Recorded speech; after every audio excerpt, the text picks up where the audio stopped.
with your families during the holidays, we can do it here. So, all right, we are going to be building a map today. Shortly here, I'm going to be turning on a presentation that we will follow together. And in addition to the background that Landis had mentioned to you all, I actually stumbled onto trust by way of need. And the need was that I was having to pay some rather large bills that, and I was having to do them really wastefully, and it really annoyed me that I worked so hard only to be told by my accountant that I need to go spend money just so that the boogeyman with the 3-letter abbreviations could not take it. And so I thought there was something surely wrong and not quite right about this. And it turns out the whole setup is just not quite right. And so I have figured out that setup over the years and have put it together. Some of this stuff you have seen in portions on the web, but there is a good portion of it that you haven't, nor has anyone out there sensitized it in this way. And it's necessary to pass this information on, not just to you all, but so that we can get the momentum of passing this down to the next generation, to your families, to your friends, because the systems that we are in currently does not work to our advantage when we don't know about it. This is how we get railroaded. The systems rely on us to cross the river of forgetting in this lifetime and into the next. And so this thing becomes bigger than humanity itself. So Landis mentioned that to take out your 9 sheets of paper, we're going to start this. If I could just find my window.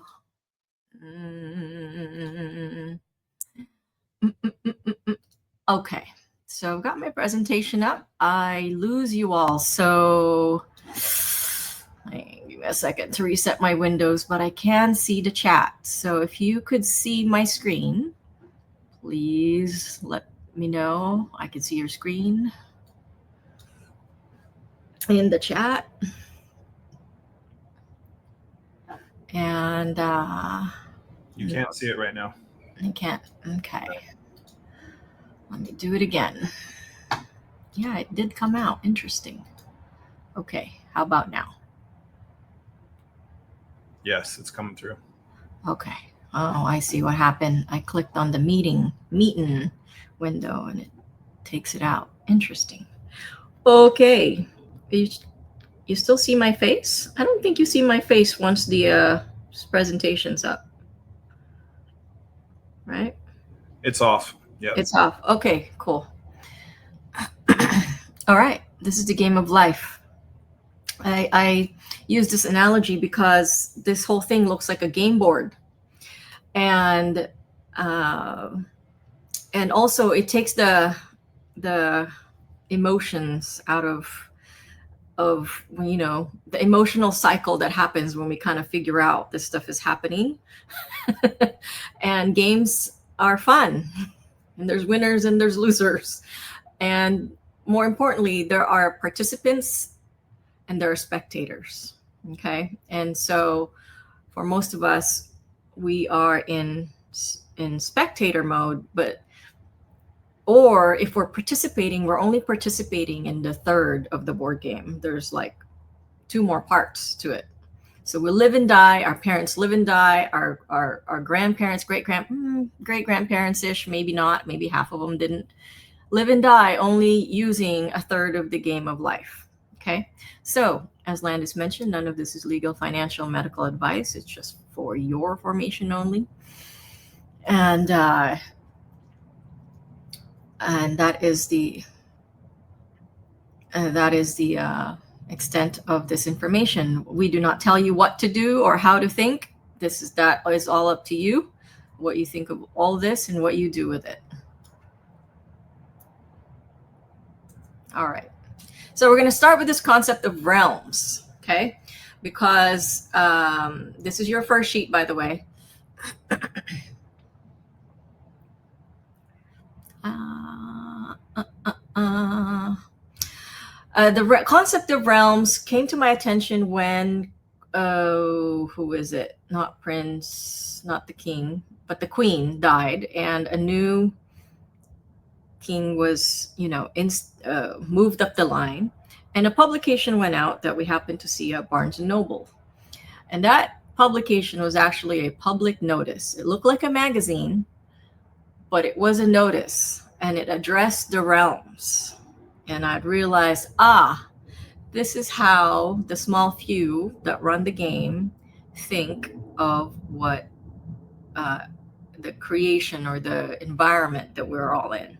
Okay, whether it's legal, medical, financial, social, cultural, it's all in the concept of realms. All right. And so we're going to start very broad.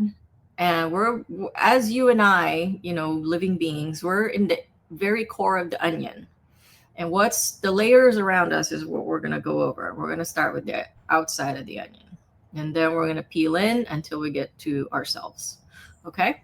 So as we go along, you can copy things. Don't worry if you feel behind. This is sequenced in a way that you can catch up later on. So this realm that we're going to cover first is what we know, like the reality as we know it today that we're born into. All right? And it's the structure of it. And the jurisdiction or the science of law is actually water. And this water, this law system set up, there's maritime, there's naval, there's admiralty, and there is commercial. There's all kinds of these systems of law, but in general, they're about law of the water. And within these systems, everything is about legal. And what's not in it is illegal. Or what is classified as having penalties attached to it is called illegal.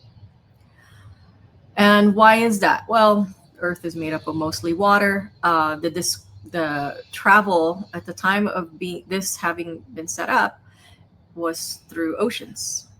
Okay. And the engagement in here is about codes, building codes. There's book of codes everywhere. Every move we make, there's a book of codes. Well, then your screen went off, just so you know. Okay. Well, thank you for that. I have no idea why it does that, but there's a lot of energy today. There's a lot of energy today, so we're frying it all. Hey, why not? We're all powerful beings here. So the book of behavior, that's what these codes are. It's book of possible behaviors, whether done or thought of or already finished or doing. That's what it's about. And because of these book of codes, we've gotten entrained to ask for permission, because we got to consult the book of codes to see if what we're thinking of doing is okay with the book of codes. So it's about being allowed.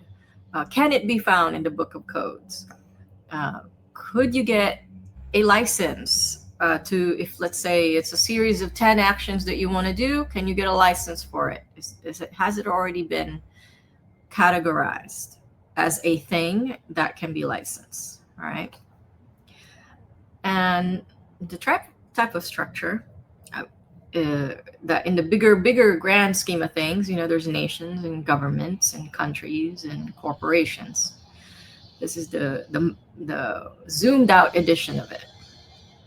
All right. And so this is our first one, and I'm gonna move through this first realm really quick because we all know this, and a lot of it is almost second nature to us. So we're gonna move to your second page, okay? All the books of codes, they're created by man. So the second part, as we move in a little closer and peel off layers of the onion, is a macro. I'll call the macro. And the structures here There's United States. Some say it's a corporation. Some say it's a trust. Some say there's all kinds of things about it. But what it is a federation. Like all the states are federated, agreed to be united together. Have they set up corporations? Absolutely. Are there trusts backing it? Absolutely. Are there also states, federation of state agreements between the states? Yes. All the things are yes. So I'm also going to try and present this information because in a way that removes controversy in the sense that this is a really niche, is that the right way? Yeah, niche set of a vernacular set of knowledge, and like we really can't afford to be arguing because we're already such a tiny population, and to be arguing about the minutia of things instead of being united in intention and action is really the bigger focus here, if any change at all is going to happen. Okay, and it's required that we move pretty swiftly as a collective. So this is one thing that a lot of the gurus out there argue about. Oh, it's not a this and it's a that. And honestly, it's just like peacocking about who knows what more than the other. Okay? It doesn't matter. Next. In this, and so this United States, and really every country, that's what the ship is that's on the water. And that's like symbolic but also quite literal because inside the ship gets uh, everything gets cataloged into a manifest. Everything that's on the ship, like every nail, every potato, every mattress, everything in there gets cataloged. Why? Because a ship, like literally a ship, has limited resources. They need to know that's everything what's in it. And so the people inside it is also quite cataloged and listed and logged, and that's called a citizenship. Like you belong on that ship, and when we pass by other people in the water, their ship is named something else, aka a country. So now there is a master ship log, okay? But there are also, everyone and everything is also issued identifiers, serial numbers on every object, and every human are issued the passport, the driver's license, the social security card. Like that's given by the ship, that's printed by the ship. That's actually not yours. You cannot go and print that from your printer at home. It is the ship's way of identifying you, and it's theirs, it's their property. So how does, and this shapes a lot of our interaction. Even inside the ship, there are codes, statutory codes, and legal definitions that dictate how it is we can move amongst each other. Your screen went off again. Good Lord, the screen today. I've never seen this before. Like, I think this is the first time we've had this where it goes off this much. Okay, let me dial down the frequency a little. All right. And so how we move with each other, how we move about the ship, getting off the ship, getting on another ship, all of that is predefined for us. Okay. And these statutory, these codes, these behavioral, the big behavioral log is enforced by a crew, the ship crew, your captains and shipmates. I don't know what they're all called, the positions, but you guys get the drift. There are licensed attorneys and CPAs. They have the best interest of the ship first and foremost, even though you're the one paying them. I mean, really, the ship should pay them, but everything's kind of backwards with this reality. But that is an illusion that just because you pay them that they have your best interest in mind. No, their priority is the ship, because it's the ship that even issues them their title and licensure.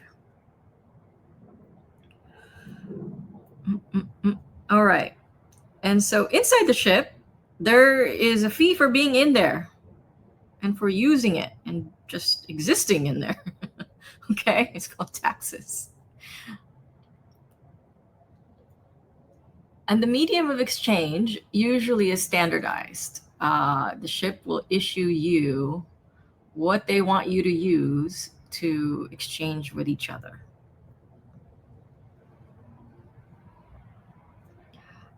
And how is it issued to you?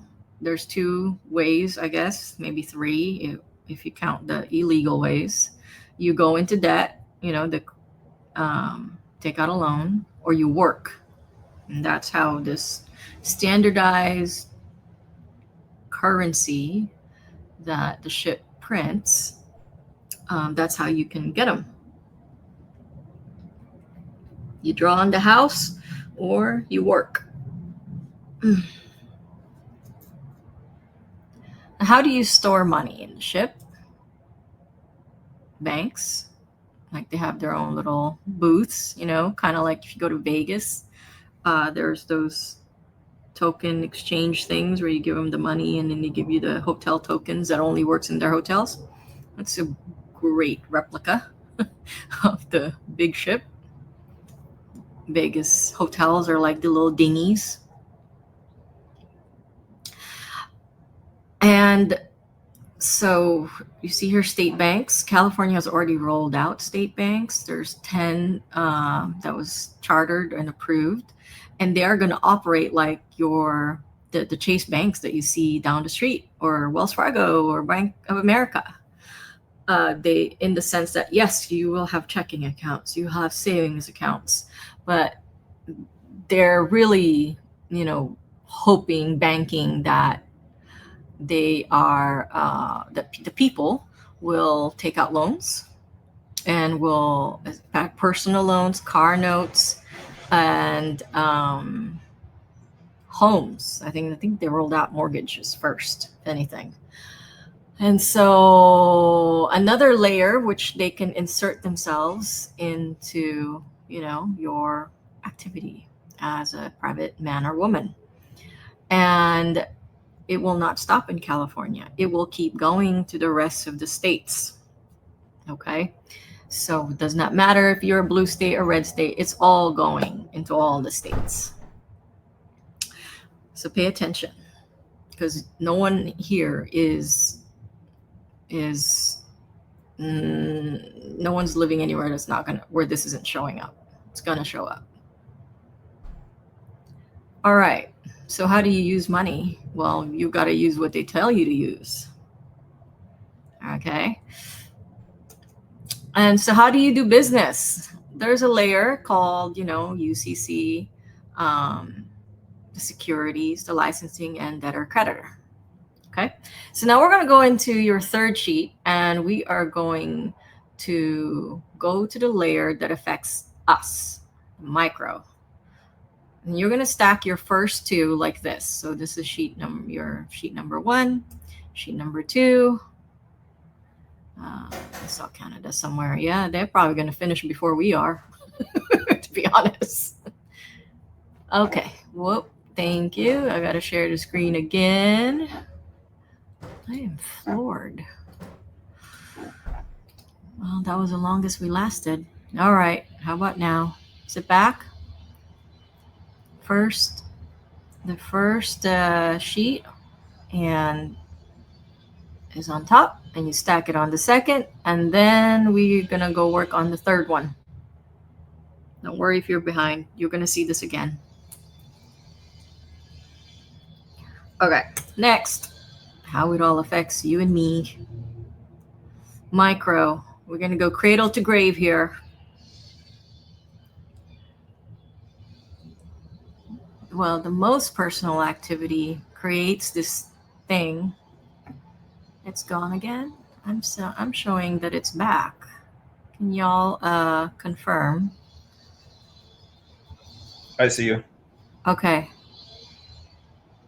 Okay. They see me, but what about the presentation? Okay. All right. Micro is on. Cool. Very good. So the personal activities all accumulate to this concept called the person that you probably come across on the interwebs. And it is got this YOU in caps, okay? And this is a foundational law concept called capitis diminutio maxima, meaning the diminishment of personality. And maximum means the maximum amount of diminishment of personality. And there are three of them. There's capitis diminutio medium, and the lowercase, which is minima.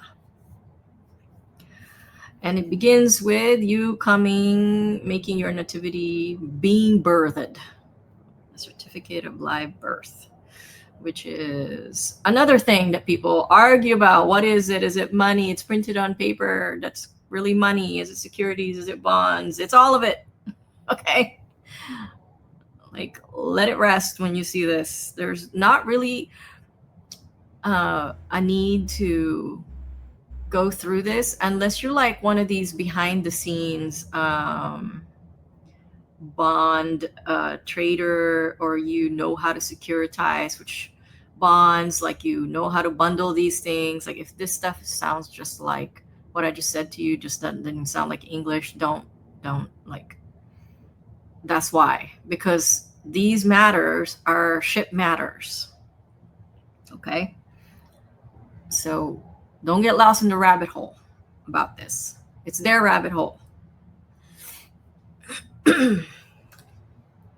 About what it specifically is. Is it bonds? Yes. Bonds are also securities. Okay. Is it paper money? Technically, yes. It is printed on paper money. Everybody's right. So just, unless you find this entertaining, then just eat popcorn and watch the gurus argue about it. Okay. That's fair. But don't get lost in this. Next, after you give birth, this is given, if it's a midwife, there's a certificate of like live birth, and then that gets traded in to the Department of Health and Services, Health and Human Affairs, or whatever, however they call it in your state. And application, your mother and father or you have already done this, filled out an application, and you submitted that certificate of live birth, and then with the application that has the print of your children's sole of their feet on there, and you got back this birth certificate. Next, eventually, you go to school, and this system is pre-curated. Okay, the education system was pre-created, pre-designed. That's an easier thing to say today. Pre-designed. What is it pre-designed for? To enforce the ship, to enforce the longevity and sustainability of the ways of the ship. Period. It is not to make anybody smarter. None of that. It's not to anybody's advantage, not to your advantage, not to your kids' advantage. It's to the advantage of the ship. Okay. Did my screen go out again? Yep. I saw it that time. Bastards. No. Where is that? There.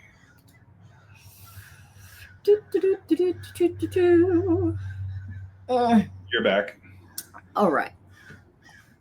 I'm getting better at catching this thing.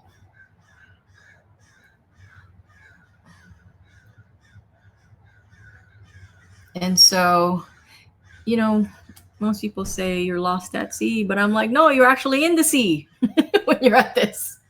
I'm like, the analogy, I get it. It's just visually for me. I'm like, well, no, actually, they're very much saying you're at sea. Very much. Yes, it's crows in the background. Yes. Um, but yeah, this class design, everyone's after grades. Everyone's after their kid doing well in school and getting into college so they can get a job and all the things. But just so you know, that's all you're doing is benefiting the ship. Okay. Next, at some point when you're done with school, you want to get a house of your own. Uh, and most, oh gosh, 99% of y'all, us, hold title to our houses in fee simple, meaning you just have the right to use it. It's not yours. You just have the right to use it. And it's not a pleasant thing to know. I get that. To find out, especially, you're spending a big chunk of your earnings every month to a home you only have a right to use that you don't actually own. And the biggest test here is this. If your mind needs to know the absolute truth and is willing to see it and hear it, is that when you pay off your mortgage and your loan, they say, and you get this thing, in your name that says, oh, your loan is done and here's your deed or title or whatever. However, guess what? You're still paying your property taxes. And you know what happens if you don't pay that? You don't get to be there no more. So you don't own your house, okay? Because when you pay off invoice, there's a master invoice with Land and Bureau Management Department from long, long ago. And that has the master deed to all the lands. It's been chopped up for everyone to use it, just for use. That's it.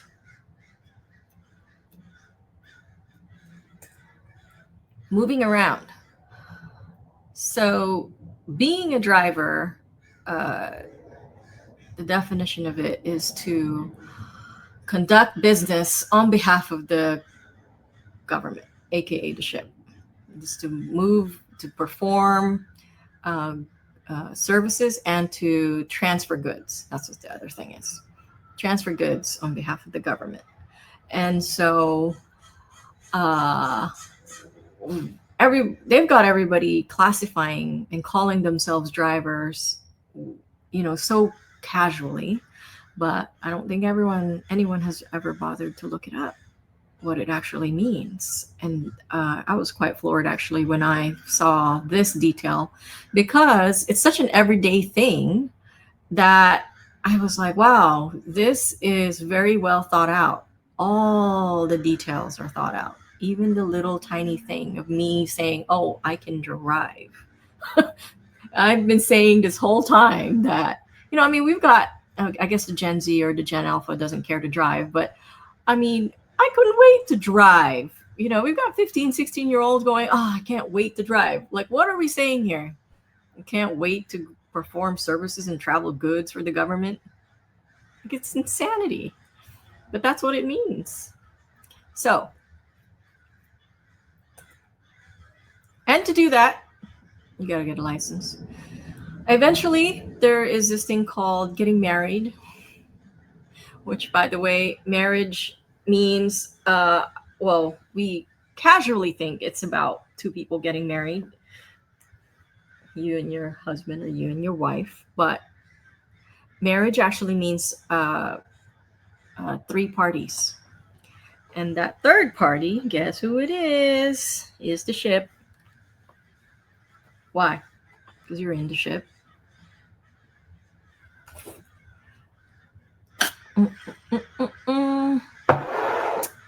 And you got to get permission to do it. Okay, share screen again. Okay, and for you to get married, you got to get a permission. And should should it not make it, the relationship terminates, you guys are done with each other, you still have to ask for permission to split up. and then it's granted to you. Okay. In California, I think it was 6 months. Yeah. Some states it's 2 months, Canada's 2 years. So, like, even though I mean, gosh, I had a client at one point, her divorce, that's how I found out Canada was 2 years. She had completely started over her life, a a different vocation, a different family, the whole thing, and she still did not have her permission to be divorced. It is wild to me. Like that's bananas to me. And you know that divorce, that's still a three-party divorce. Just so you all know, that decree is very much a security. Your marriage license is security, and so is that divorce order. Everything that involves your name, is commercialized and traded and securitized and traded. They're all contracts. They're all performing contracts, too. Okay. And so when you're in the ship, the stuff that you use in the ship is the ship's property. And so are the things that you create, aka your children. You make it in the ship owns it. All right.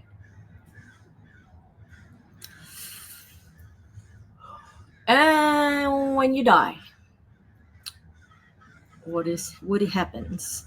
Well, the ship gets paid from your estate first and foremost, aka probate. This is where they triage out who gets where and what, and then your debts, and then your descendants if anything is left. So this is sheet 3. Keep staying on because there's like 2 more realms to cover, and I promise it's not as depressing as this first realm. But here's how you're going to stack it. Okay, 1, 2, and 3. All right.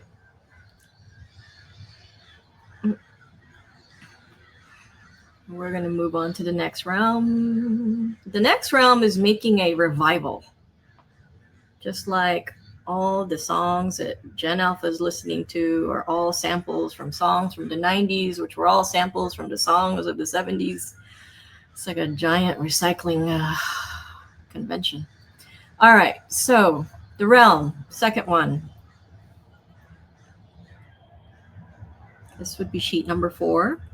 You're going to see on the right the sheet number 1, just so we can have a visual to help integrate the knowledge into our consciousness. We have the visual, me as the audio, and you writing as your kinetic. Okay? So try and write. Don't just take screenshots, because you'll remember it better, you'll understand it better, you'll embody it so much better. All right. Okay.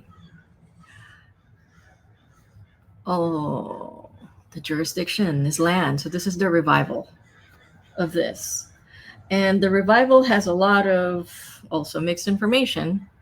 And I'm going to attempt to keep it all straight. I've collected as much of them as I can. There hasn't been really any new information as far as like how people perceive the way the land part is set up.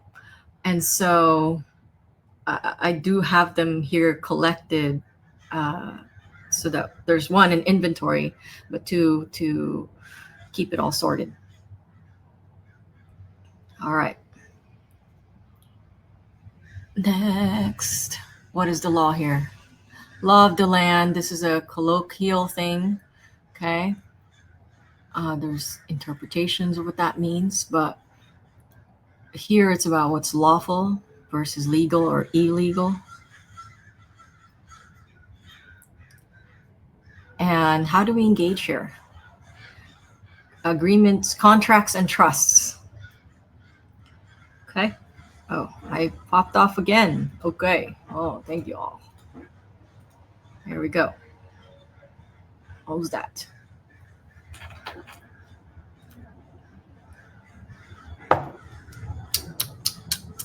Okay.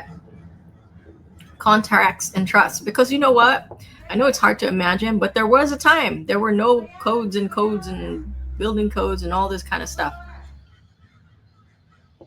Jennifer, something's trying to stop the sharing of this. No, they will not stop me. Period. I cannot be stopped. Okay. Uh, contracts and trust. How do we navigate? Well, you're free to do anything that doesn't harm another. It's a lot simpler. It's a lot more straightforward. It's an easy one to remember. Don't harm somebody else. Don't harm anything else that's someone else's.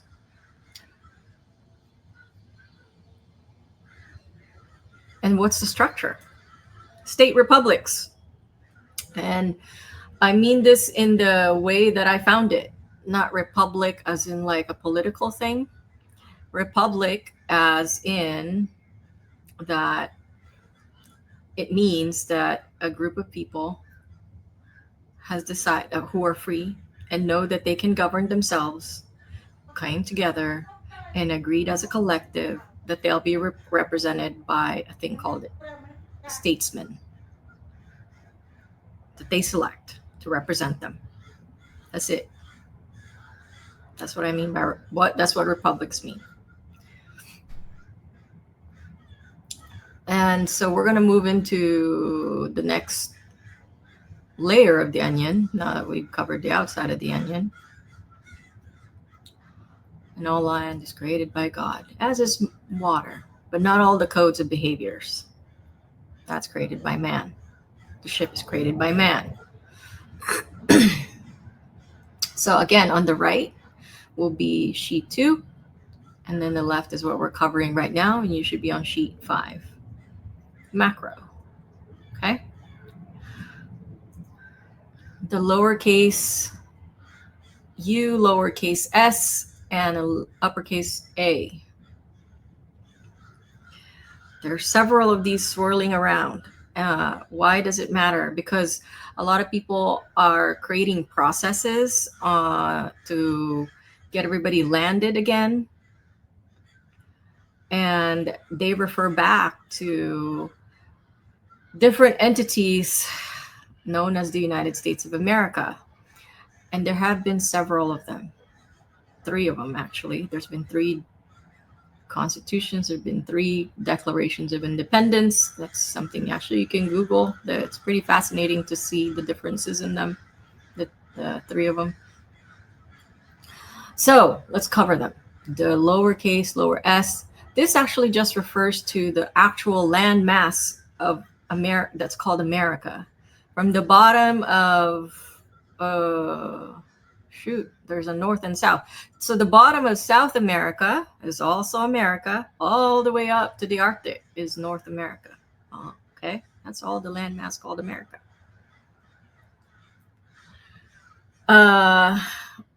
At one point, the internet memes were swirling about the nomenclature of America, that it was named after an Italian voyager, and Amerigo, blah, blah, blah, blah. Just trivia, don't know per se. I do not have the ship manifest that has him over. And so, but that was swirling out there. I don't know if that's the case. So there is also this capital T, capital U, capital S, and the A. That's the first iteration. And the second is just states of America. And today there's just this US that's on the right. So that's the third one. And each time that a new United States of America was formed, why were there? Well, it went bankrupt. That's why. Okay. And so each time one was formed, a new Declaration of Independence was installed, and also a new constitution went into place. And citizenship on land, how does that work? Well, people walking on America, it's just called American. And then, oh my goodness. Okay, here. Thank y'all for your patience. You're so swift to let me know. I love it. Okay, back on.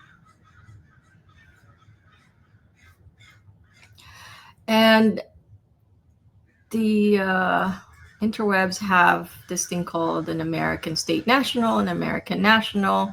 When we first started, we also were like, okay, got it. We're American national. Also, because I found in the UN that any man or woman has the basic right to declare their nationality whenever they want and wherever they want, at as many times as they want. So, for example, right now, I'm American. 2 minutes from now, I'll be like, no, I'm Californian. 2 minutes from now, I'm like, no, I'm Hawaiian. Like, you literally have this as a basic right, and it's protected from, even in the United Nations as a basic right. So here's the thing, though. This thing called American State National, or even American National, I have not seen it anywhere. And I've combed Department of Defense website, Department of State website, all the passport website. I mean, I have covered all their org charts and looked for like where this designation goes and how and all of that. It's nowhere. Okay. Now, what I have found is that in the passport, it does say that you have a choice. It's like in the little blurb in one of the pages, it's citizen/national or national/citizen. And you circle one, and that's how you designate what your status is. Okay. Now, I know everyone is after this national thing, but you got to pay attention that it still says US in front of that. US national or US citizen. Does anybody know the difference? Because it's very distracting out there and people are getting caught up in this stuff. But at the end of the day, this passport is still being printed by the ship, the US ship, and they're giving you two options. Okay. A citizen can run for office and vote. That is the two biggest difference between the two statuses. So all these privileges, no, it's about politics. It's about, can you vote and can you run for president? That's it. A U.S. national cannot vote and cannot run for president. A citizen can. I don't know if that's a privilege or not, but I suppose you can count that if that's like your vocation you've chosen. Okay. Everyone was also, there's quite the trend on the stars and chasing stars. Like, what are we chasing stars like we did in kindergarten? We did our chores, 3 stars for you. Okay. Nobody knows really what it means, to be honest. Because I've compared passports just in my own household, and I had more stars than people that are born here. I was not born on American land, okay? And I had 3 stars. That's me not doing anything, just a passport that I've been using and not knowing anything about the stuff. I was given 3 stars. I looked up my old passports. It was 3 stars. Now, what I do know is that they do use this star system for military and they use it for diplomats, okay? The 5 stars, you have diplomatic immunity. Folks, going after that 5-star means you need to be a diplomat. You know what a diplomat is a job. Is a job title. You can look for the job openings right now. I was even recruited for one of those, a job fair in college. Okay. And when you're a diplomat, you shouldn't be carrying a gun because you supposedly had the backing of the US military. So it's illegal for you to be carrying guns or owning guns. Now, 4 may be better. Heck, 3 may be better. I don't know. I make fun of my son's father that he's a slave because he has less stars than I do. It's just a joke. So that's the position on the stars. I don't know that anybody's got it all mapped out beyond the military and diplomatic use. And frankly, I don't know that there's any more than that, y'all. Okay. Now, what you can do is fortify your profile with them on the back end so that when they do scan your stuff, you are classified as what? A man, a not enmeshed with the entity, not the ship itself, all the things.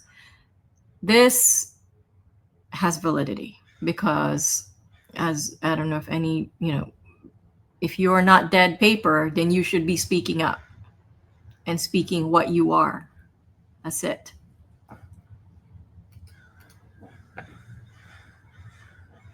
Okay, screen's off. I'm going to time this next time and see how often it's doing it. Share. 159. Okay. Next.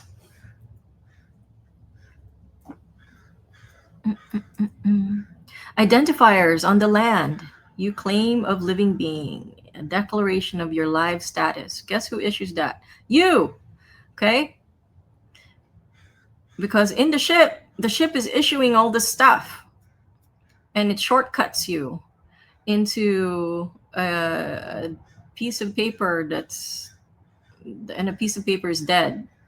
So there's no need for you to speak up because they've already issued all the things they need to know about you from you. So there's no need for you to talk.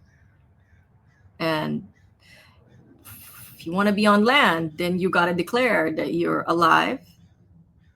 Okay, this is a basic right to speak up, express yourself, express what you are. If you don't tell your story, somebody else will. This is what the identifiers do inside the ship, quite literally.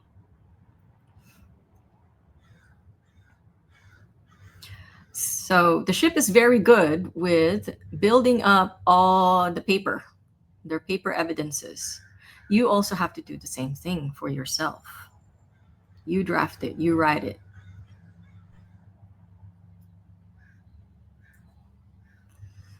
Interaction, common law, and constitution. Let's cover common law because the earlier generations going through this information very much got walked over because they relied on common law, and common law has been phased out a very long time ago. It's too rigid. It only provides for like 5 remedies. And also, if your case, like if your issue that you're having, you need dealt with, if common law has not seen it before, they will not see your case. Another thing with common law, women have no rights, nor do children. Everything's got to go through the man. Okay? And so common law was in and then it was out. It was written over and evolved into equity.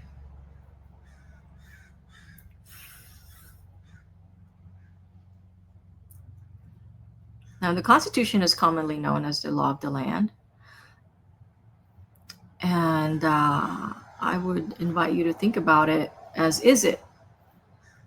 Were you there? Did you sign it? One, it's relevant for when there is a country entity in place, a national entity in place, a nation, which is what? The ship. Okay. And so I find actually that referring to this constitution is double speak. And the effects of it were very loud, especially during the shutdowns, when I saw people protesting and all these constitutional rights and all this stuff. And guess what was happening? They were getting railroaded over. Why? Because the ship knows better for you, and the ship's manual is the Constitution, and they are the authority. So It's doublespeak. The interaction is still simple. You just do what you need to say. You do what you say you're going to do, and don't harm another.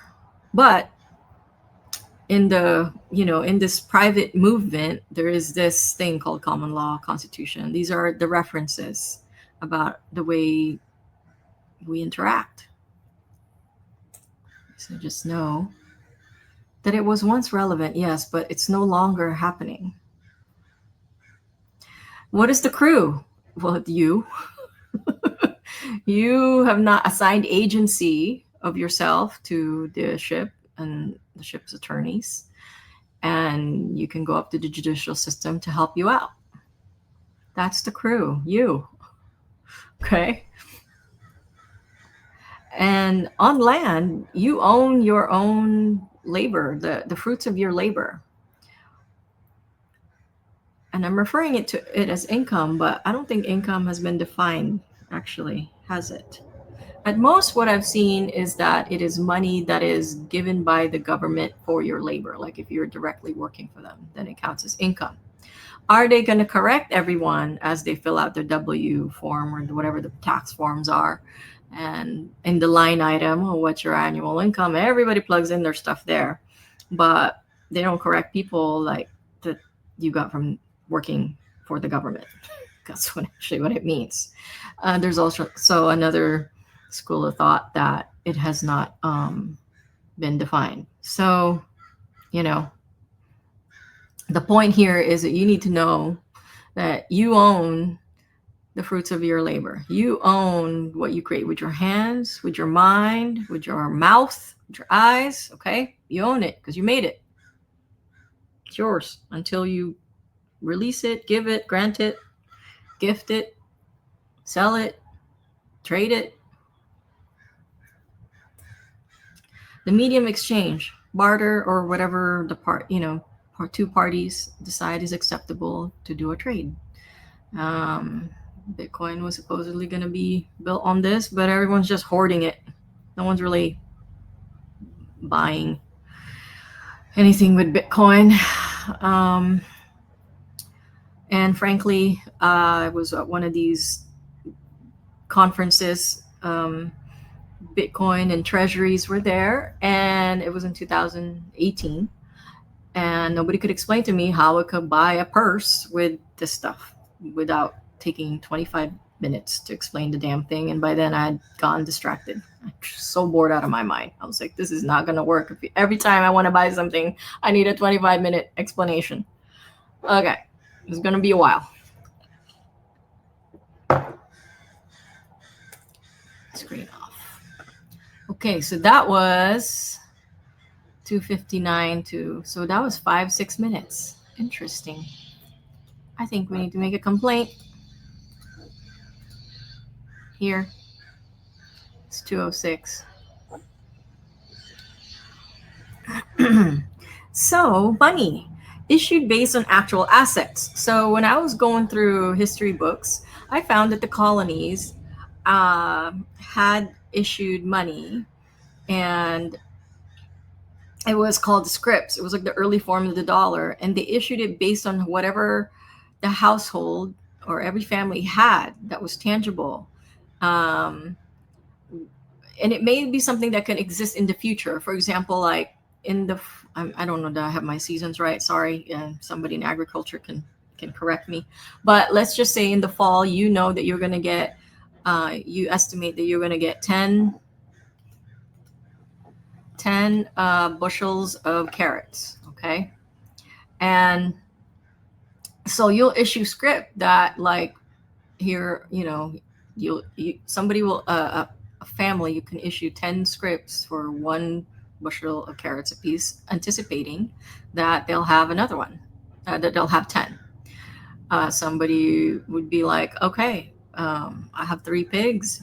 This is going to produce 10 things of, 10 pounds of bacon, or say it's 100 pounds of bacon, and they'd break it up into 10 scripts, $10. And people could redeem that and trade that amongst each other. And that's what the families inside the colonies were doing. So it was based on actual assets, and the assets weren't narrowed down into a currency. It was based on, I guess, what we call commodities, the raw goods, material. So how do we store money? Okay. Well, there's whole life insurance, mutual banks, or community banks. Okay, whole life insurance. There's about a dozen of these providers who are what's called mutual companies. Interesting. The screen is still off. It says it's on. I'm not sure what to do. I see it. On. Yeah, it's on. Oh, okay. Cool. Okay, whole life insurance. I was actually just looking at a chart this morning today of all these life insurances that were offering whole life insurance, and about a dozen of them that I looked at. I was looking at what they're putting their money in, how they're storing money. And they're older than the government. About a dozen of them. And so a lot of countries were actually started by whole life insurance. The people would put money in, and then they would borrow it out to loan to the small group of people who are like, okay, make sure we don't get invaded, make sure Britain doesn't come after us. And so this was the vehicle that they used. Are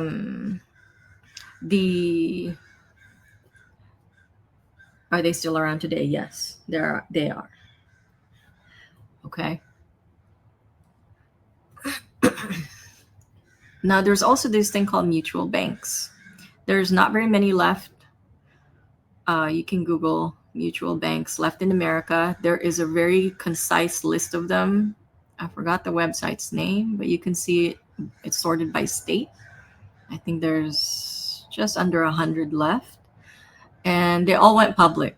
They all were private in the sense that you and I right now, in our current banking situation, bank accounts that are in our names are counts as consumers. Maybe some are elevated as clients, but in a mutual bank or a community bank, you are the source of the money. So you're like a depositor, you have a higher standing. And it was made very sexy to go public. And so if you are a mutual bank, it's like the equivalent of what corporations do now with shareholders, except shareholding kind of situation for any of you who sat on boards. It's kind of just a mockery of it, because the banks wouldn't make a move until all the members agreed. And the members had quite a bit of say as to the bank activities they could get involved with. So for a long time, there were no mutual banks starting in America. And there did start one that is in, when did they start? It was the first one in like 100 years during the shutdown.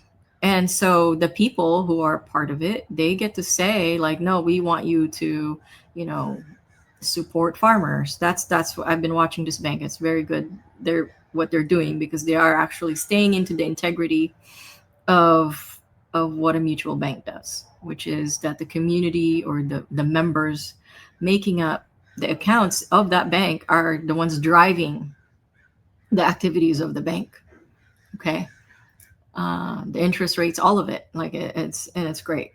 So community banks was for, if you have 10 homes in one street and your street sucks and you're like, okay, let me get a quote. It's going to cost 100K. All right, then 10K a household. And so each household is just going to keep paying into this one account until you guys get that 100K. That was what a community bank did. All of this is kind of done away, and it's all commercial, because the members, they made millionaires out of people who were members of mutual banks. Even though they only had $100 in the account, they were millionaires when it went public, when the bank went IPO.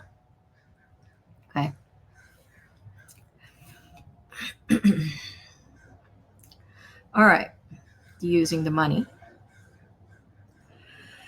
Anything that both parties agree is money. Yeah, it's again simple. Kind of like don't harm anybody. What you count as money and what they count as money is fine. How to do business contracts. On the micro side, on the what's everyone is counting as the private side, the landed side. Personal activities. You, live, natural being. It's all lowercase, the real you, meaning flesh, blood, okay, organs, heartbeat, limbs, and it's lowercase, minima, meaning the least amount of diminishment of man. And this means that you are free. This means that you are not captive. This means that, and these are, by the way, definitions that you can read if you just look up capitis diminutio. And you'll see the three different levels. You can have a family of your own. The media, you can have responsibility, but I can't remember if you're allowed to have a family technically. Because remember, they own your family. The ship owns your family. So they have even put that in the definitions. So birth, certificate of live birth at a hospital or by a midwife. Um, there are a wave of new mothers and fathers who are no longer submitting applications to get birth certificates, and so they're building their own. And it's, if you're not sure how to do it, I remember when I was looking for ways as to how do you land a baby, how do you land a human, because technically that the water canal and the birth, the mother, it is water, right? Being pregnant, they're living in the utero, it is water, and they go through the canal, and then they park, they're docked, and they made their nativity. So how do you land? And what I turned to is actually not the internet. I had turned to a memory because I was in London when one of the little new princesses were born. And I remember driving by Buckingham in Kensington, and there was a guard with an announcement that and his whole job was to just stand there all day and all night next to this like poster, basically on a podium. And I remember thinking, that's interesting. Why aren't we doing this? Like, what did my mom do this for me? I don't know why my mind goes to these places, but they do. And I didn't know anything about this stuff back then. And so coming into this, I was like, oh, those people are sovereign. So we want to be sovereign. We do what the sovereign do. They make an announcement, they publish it. It's like 2-week time period. Okay. You do the same thing. You announce it. Can you do it for yourself retroactively? Absolutely. You don't even have to mention your name. You could say a baby boy made his nativity on XYZ day and date, happy and healthy, mother is healthy. There you go. Keep that publication, get the newspaper seal on it. And you stack that onto a midwife saying, yes, I was there. I delivered this baby. You can also, to add to your identifiers, have people who were there in your birthing room as a witness. Like, yep, I was here. I know the details of this birth. I verify that, in fact, it occurred. Okay? They don't even have to be related to you. They need to be there. I would say have a mix. Education, what happens? No, he's recording. It's back on. Foundation, learn what interests you. You choose what you want to learn and who you want to learn from. So before it was all pre-curated, you the kids learned the basics, like you read, you write, and you did arithmetic. After that, and they were, by the way, they were all in one roof, like all ages were in one roof. They weren't sorted out by age. They it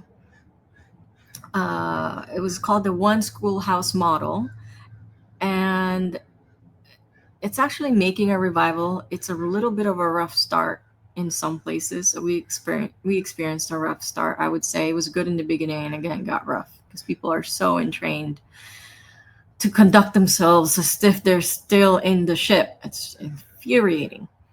And so, but it is making a revival. Unschooling, all that. And it's really imperative that we preserve and nurture the love of learning, because absent of this intention, all an education system is doing is traumatizing kids. Okay. They don't, there are kids who grow up not wanting to learn, who are habituated to being bored, who are habituated to not moving their bodies, and habituated to escapism because they're so bored, but they cannot be anywhere else except sit in four walls, white walls. And they escape through all means possible, whether in their minds, in behavior, or achievement. Oh, the share screen is off. Well, guess what? You get to have my face again, because that was even shorter than when I had my camera on. Oh, that's cool. Some people have not lost at all. Huh. Okay. Interesting. And so the Americans, for specifically, I feel we are behind the ball. This system has runneth over all of us because of this core thing that the system got ahead of us on, this learning thing. Because in place of being trapped, basically, is that you are you have to absorb what's in front of you.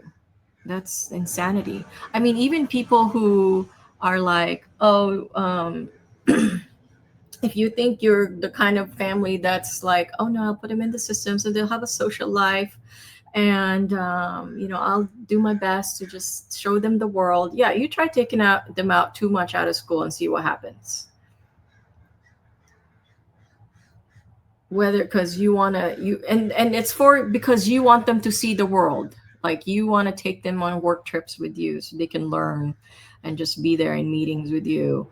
Like you just see what happens and the pushback you get and the threats, the silent threats that these teachers start playing with you just from your kid not being in the school, because it's not anything about learning. It's about their head count and the money they get with your kid's head being in there.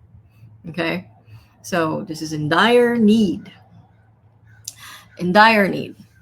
Because there's so much that has been lost generations wise. Civics was used to be taught and it's been taken out. So a lot of this stuff used to pass down and they're not anymore. Okay. Now, homes, alloidal title. That is what the majority of homes, that's how they used to be owned before banking was inserted. And people needed loans because they made this thing called inflation, where the quote unquote value of things are going up. And so people's money wasn't quite keeping up with the quote unquote inflation. And so but before that, a lot of people could buy their homes outright, free and clear of any obligations both known and hidden. Okay, there's also land patents or land grants. Just my thing with these things is that, those are granted by who? The sovereign. Who's the sovereign? The crown, who promises that they will not come after your land. Now, we all know they changed their minds. So there's that. Okay. What else? This means like the title. Yeah, you have complete title, absolute title, both equitable and legal of your home. And right now you just have legal.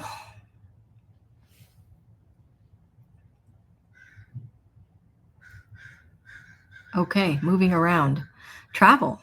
Yeah, traveler. Traveler.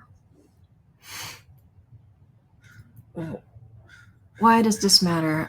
This is probably, I think, a few times that this discussion erupted. Oh, but it's just traveling. Okay.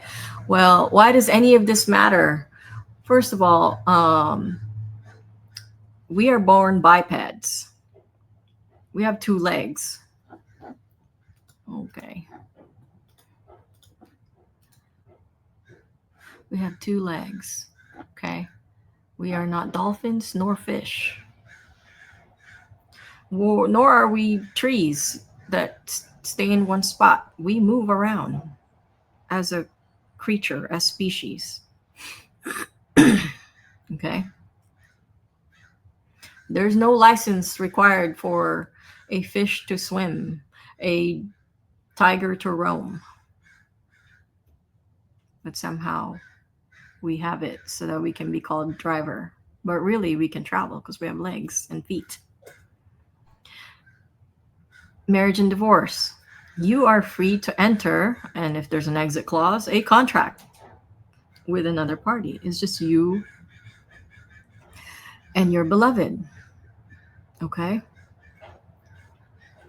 And what you create are your sons and daughters. So, folks, those of you who have quote unquote children, the term children is saying you are part of the ship. Calling yourselves parents is saying you are part of the ship.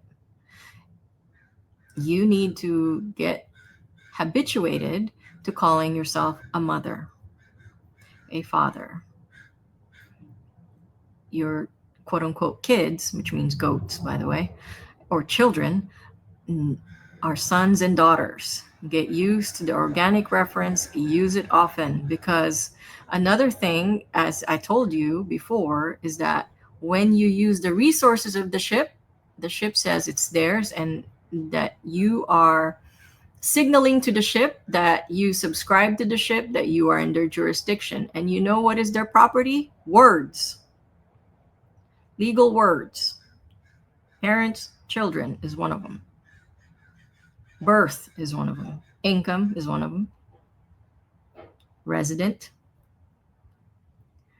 The ship is so smart, they have made legal jargon part of everyday conversation. Okay? And so when you use the words of the ship, they go, you're one of ours. Cool. Thanks. What happens when you die? Your estate, everything you have an interest in, passes directly to your heirs, or it goes to a private trust if it's not already. All right.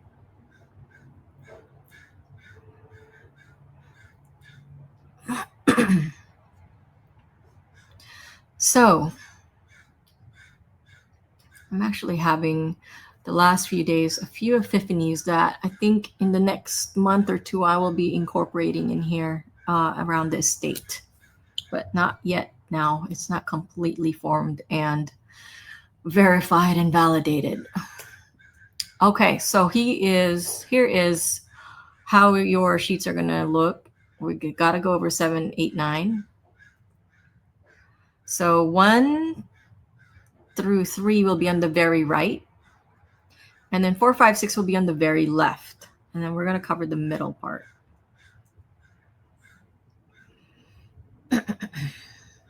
Okay. Okay. So 1, 2, 3 stacked, one on top of the other, and then 4, 5, 6 on the very left. These are the 2 realms, and we're going to cover the 3rd realm next. Here in the middle, the bridge between the 2.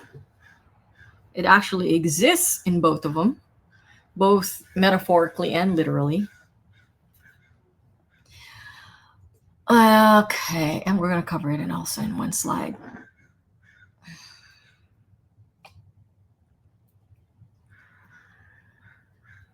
All right, let's begin. Now, this is not based on nations or country or corporation or that kind of like quote unquote entity. We're talking about origin, and that's the paradigm of creator and creation. Okay, that there's and this means, okay, it says here I'm still on. Okay, so this creator and creation, and this means whatever is the intelligence that you relate to, that is inherent in all of the creatures and all the flora and fauna and the things that are here that cannot be explained, the life force that's in everything, animate, inanimate. Just turn the screen back on.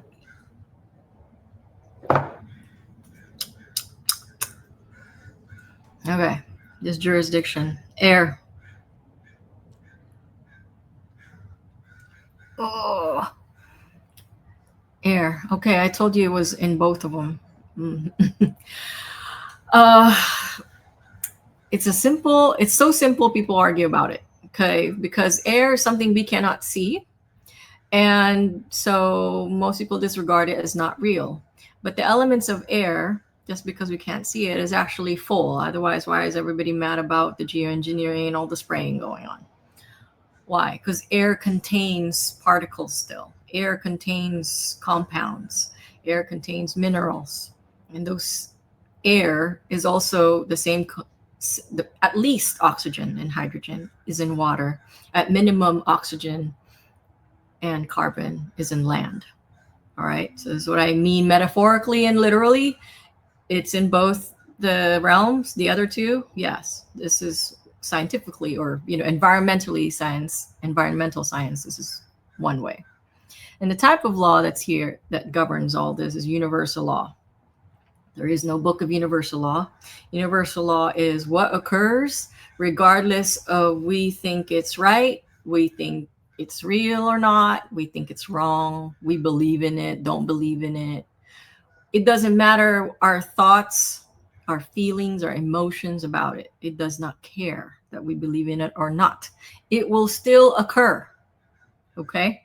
It's going to occur whether you're here or not, or all of humanity is here or not. First one, for example, is everything that lives and dies, also dies. Okay? The length of time they're here varies. Trees have varying lifespans, animals have varying lifespans, humans have varying lifespans. But everything that lives dies. That's a universal law. Occurring whether or not you think it's right or wrong, whether you believe in it or not, does not matter. It's going to keep going. Another universal law that a creator can make to its likeness, produces to its likeness, but not exactness. So, for example, an oak tree will drop an acorn, and that will be the mother tree, and then the acorn is its quote unquote child, its progeny, its offspring, and eventually that'll evolve into an oak tree. An oak tree will never drop a date. An oak tree will never drop an apple. Okay. And so it'll create something in its likeness, but not exactness. Same with animals. Um, an elephant is always going to birth another baby elephant. Tigers, cubs, lions, cubs. It is not to its exactness, but to its likeness. We do this as humans. We produce little mini versions of us, but they are their own little creatures. Okay? They're hybrids. They're never the exact replica of us. It's a replica, but not an exact, I guess. Not an exact duplicate. That's another one. Um, there is also, I mean, before man just started kind of ravaging all the resources, there was also around mutual exclusivity and inclusivity happening with the different species. And the what it is that predators know when their food is about to run out. So there's always this traveling that happens so that they don't completely annihilate their food source. So it's like, yeah, you want to compete. And the same thing for those other species that compete for the same food. You know, they compete, but they also don't completely annihilate each other. We haven't seen that in a long time because man has just encroached on all their territories, but it didn't used to be that way. But as a universal law, if we were not to be here, it will reset back to that again. Okay. So that's what I mean by universal law. It's occurring, happening, whether you care, whether you believe it or not, whether you agree with it or not, it does not matter. And then there's you and me. Like we are pretty high up on the ranking here because we are shoulder to shoulder to the trees and the entire animal kingdom. But like, how is it we're air? Yes, there is a version of you that's air, ether. It's called the soul. And this concept has been bastardized to kingdom come because not many people want to address that we are actually souls first or acknowledge that we are souls first. One, by complete ignorance at this point. The education system teaches the body parts and they say, what? That song. Head, shoulders, knees and toes, knees and toes. Okay.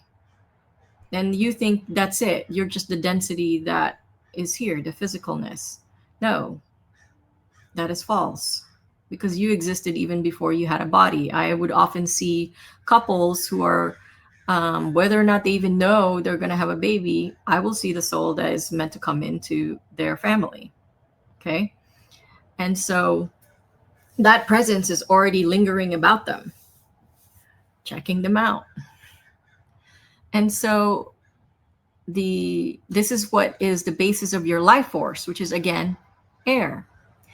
And really that song they should have started it with is what? Soul, head, shoulders, knees and toes, not head. So they made this head, but then they decapitated it in the ship. Okay, they've subjected you and made you believe you're only your brain and you're only your feelings and your thoughts, which is a just a little permutation of the completeness that you are. This is where you have infinite value. You have infinite energy. This is where you have an equal standing as the rest of creation. Why? Because we are all made in the likeness of God. And can you see God? No. Technically, he or she is air. Okay. Are you exactly like God? No, you have this physical being, physical vehicle called the body. And that body already has its own ID, y'all. Your fingerprints, your feet prints. That's unique to you. There's nobody else with the same fingerprints as you. There's supposedly 8 billion people on Earth. I mean, I don't know how much of that is paper, but there's your ID. It is, how did you get that? Because your parents don't have the same fingerprint as you. Okay? So, made in the likeness of God, but not exactly God. A fraction of God, perhaps. And so what happened is that we are all made to think that we're just these thoughts and mind and brain, and we are now expecting everything to be handled through the brain. And the brain deals in duality. Okay, and this duality is represented through the realm of water and through the realm of land, and it's going at each other because of this polarity. And the police, if you will, the arbitrator, the referee of this polarity, so that polarity no longer exists, is the soul. Okay, and this soul actually gives you more access to the talents that is beyond your five senses.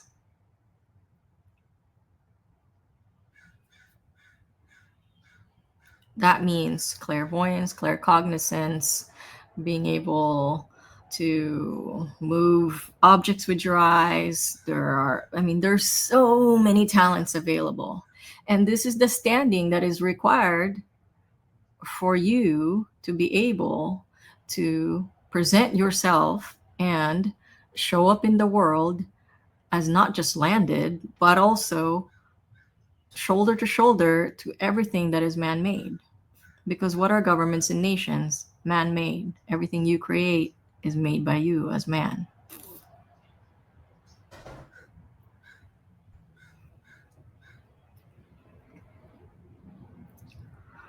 So, how does this get engaged? Promises, more hot air. That's what promises are. Hot air coming from the words, coming out of your mouth. They are evidenced by contracts and trusts and agreements you make on paper, and that's then landed, right? And that, your intentions, your dreams, your wishes, okay? They're hot air. Yes, they occur in the present. Once it's on land or on paper, then it's evidenced. Then it's recorded. And you come with rights. And these rights, there's no catalog of them. And I'm going to talk about rights in just a plain sense because everyone's using inalienable rights, constitutional rights. And here's the thing, the grammar rules of the English language says that if you put an adjective in front of a noun, a descriptor in front of the noun, you lessen, you minimize and diminish that thing. So when people are saying um, natural rights, constitutional rights, inalienable rights, you have made yourself less. You have made yourself the subject of the ship. Okay. And I mean, right down to the grammar, inalienable. The core word of inalienable is lean. It's a lean. Okay. Lean. Are you leanable? Are your rights leanable? Okay. To put an A in front of something is to take away that thing, to lessen it, like typical and atypical. Right. So alienable, probably that's why my name is Alin. It's not a coincidence. Is Aline. Now, alienable means not leanable. Your rights are not leanable. But to put that in there is to also negate. So inalienable then means not leanable.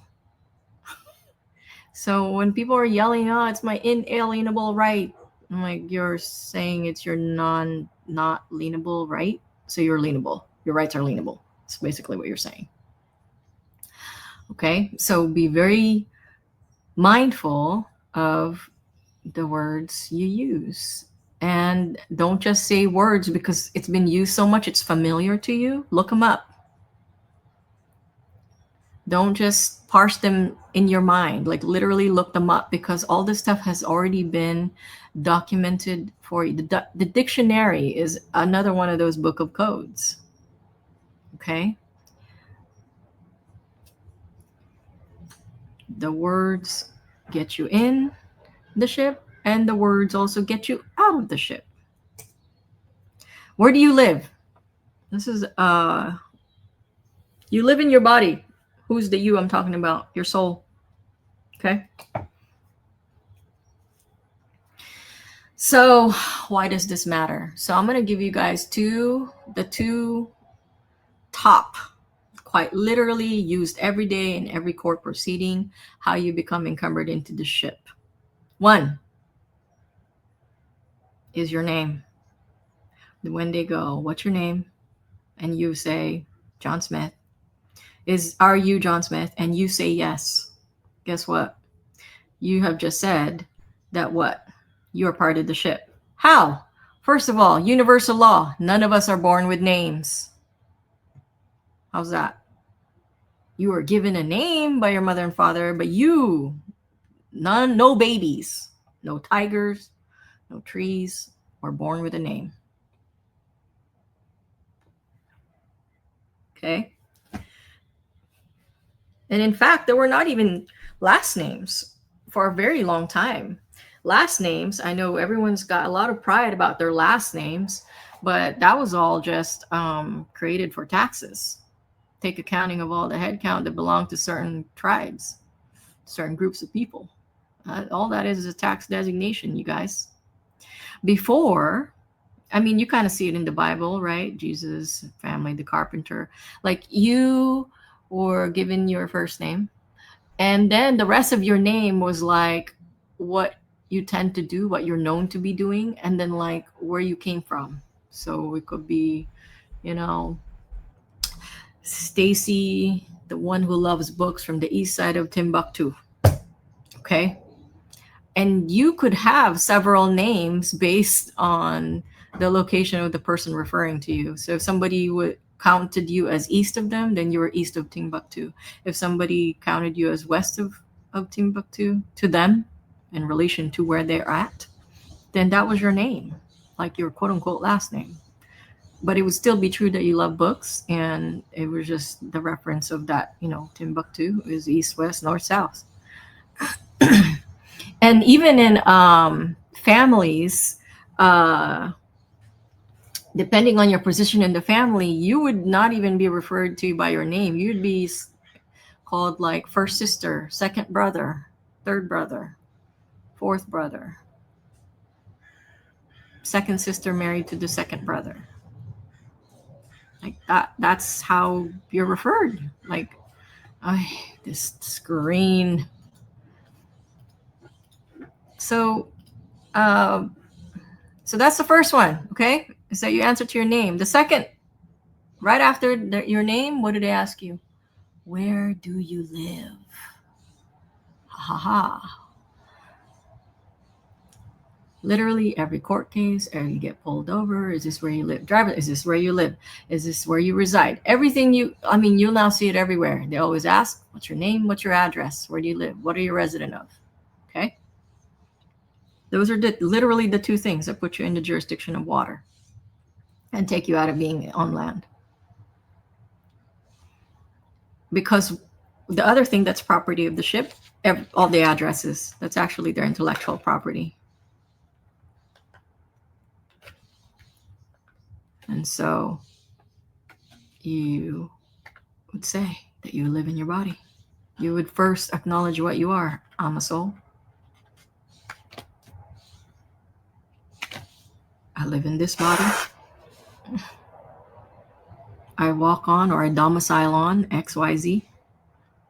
You wouldn't call your house a residence, a resident. That's ship terms.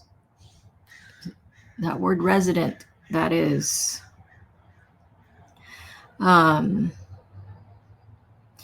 that is a ship term, a very specific one. Okay. And it's not really just, frankly, the need for this knowledge that you are first a soul. All of us are first souls, is not just because of this legal system, but also the kids today.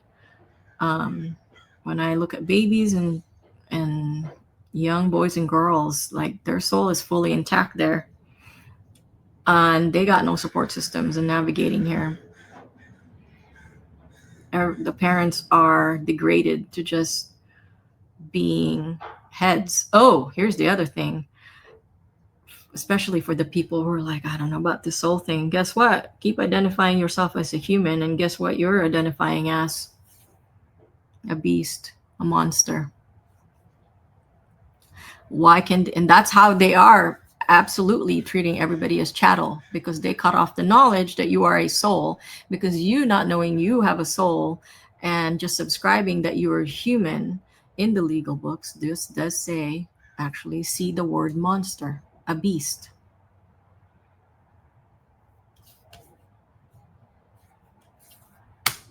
And that's, folks, how you are all chattel, because you do not know you are first a soul. And you answer to a name, and you answer to a residence. And don't land yourself into your body.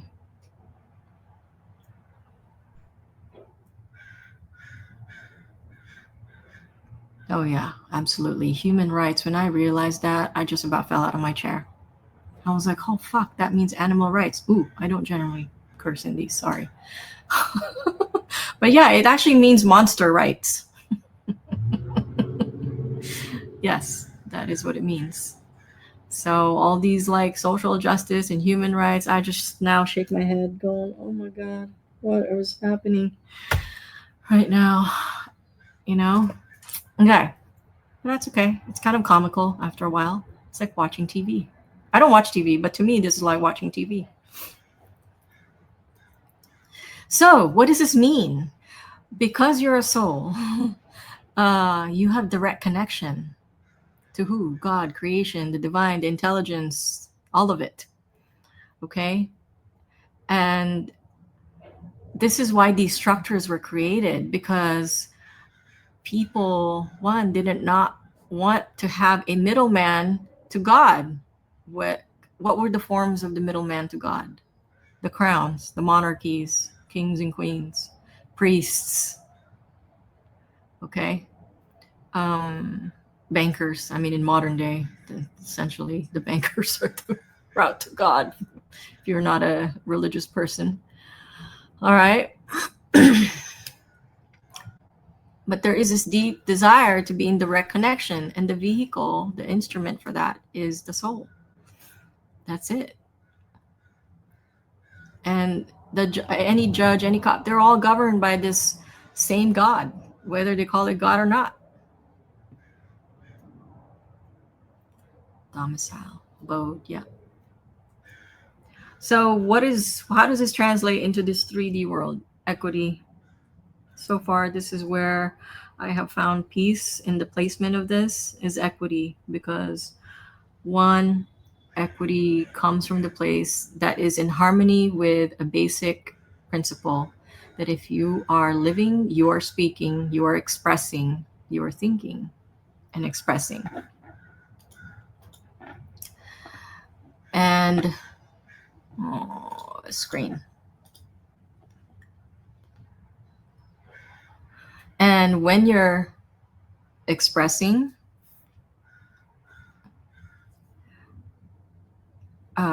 equity acknowledges that you are expressing, and that counts, because what doesn't count is someone who's being silent. And what's silent?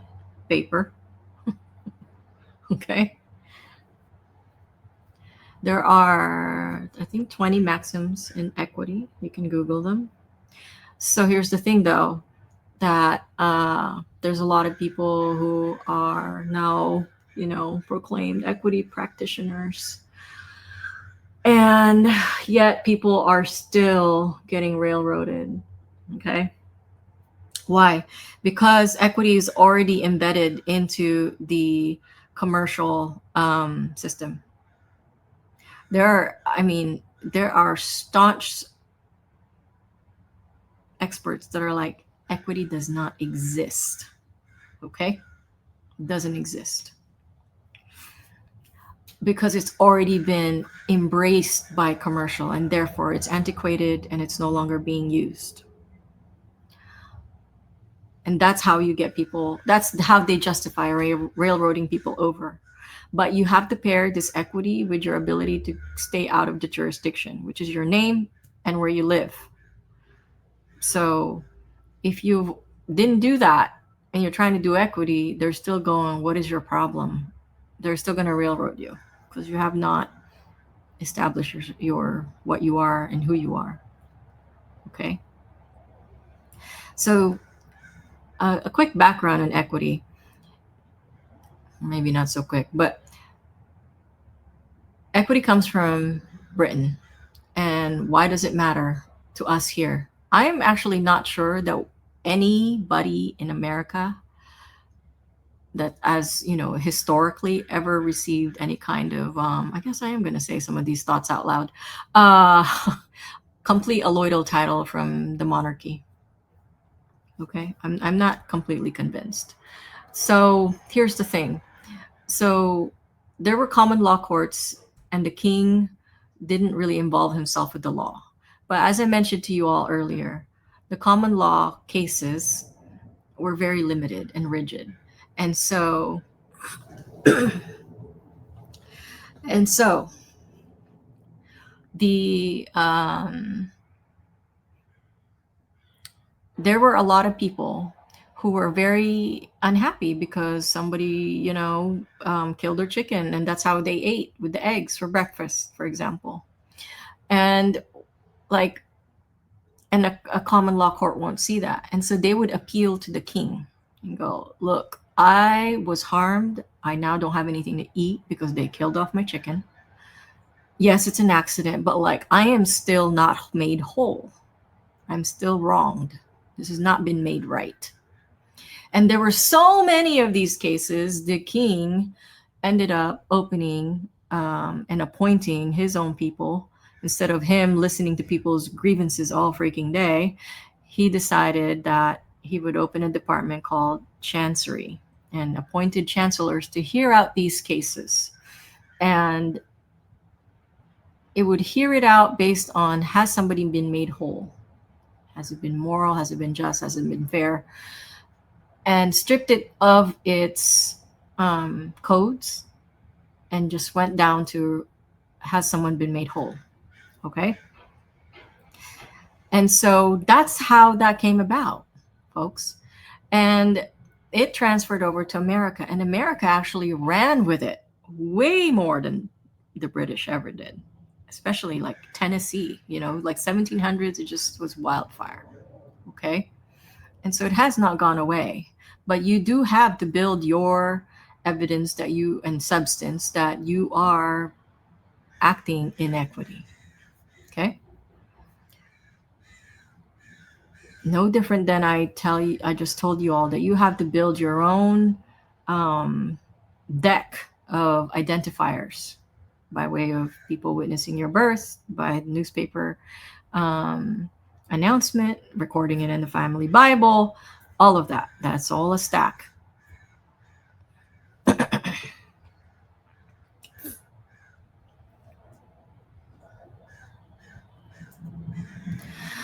And everything else is man-made. Okay.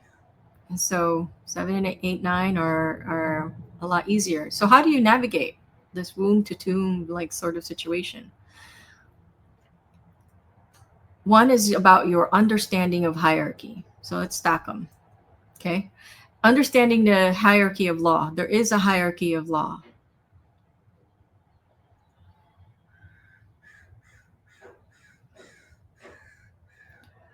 Your screen dropped. It did. Oh, thanks.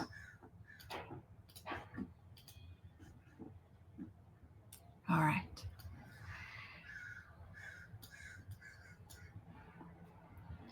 Okay. Understand the contracts that, or agreements that facilitate your ability to exercise your power within the coded system. And so, what is this hierarchy of law?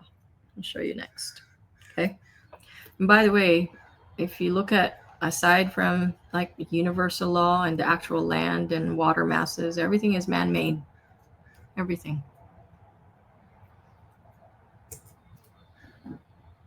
Okay. Hierarchy of laws. Universal laws. The ones that don't care if you think it's right or wrong. It's going to happen. Then there's man. And then there's maxims of equity. There is also maxims of law. Why is it right after man and over everything else? One, when they started adjudicating, or I guess a simpler word is deciding on cases, they would do it as if it's starting over. Like it didn't matter if there was already a judgment on it.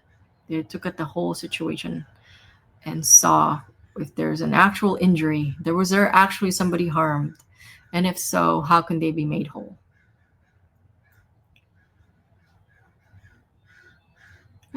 This would be page 10, I suppose. Yeah, you can make it page 8.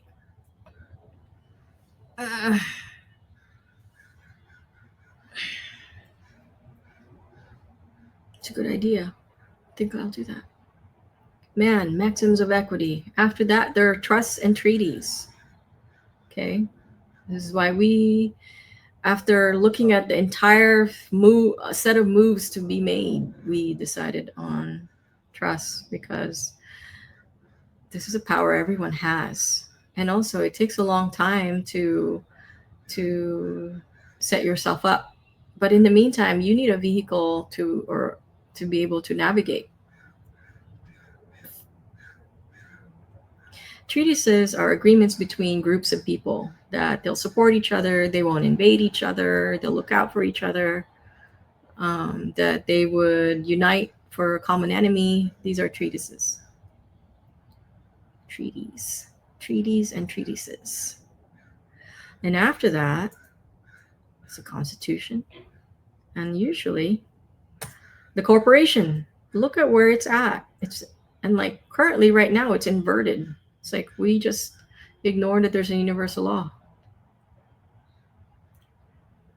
And like corporation, a corpse is this only thing that's real. Whether our corpse or the entity corporations.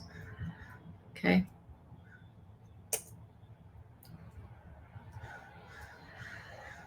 And so we shared this with you all.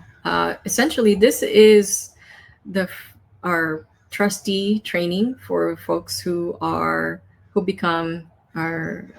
end up drafting their trusts with us, because you are navigating blindly when you don't have this map. Okay, and you got to know where you're at with this map at all times, because the rabbit holes, maybe you intend, at 2:00 today to start and just research one thing, and 12 rabbit holes later, you don't know where you're at, what just happened. Okay. And so this map, or this 3x3 matrix that you all just made, is meant for you to be a reference, kind of like at the mall. Like you need to be able to put a pin and go, we are here. Okay. Pop out of that rabbit hole and go, now we're here. And this was the path. This is all the path that we just took. Okay.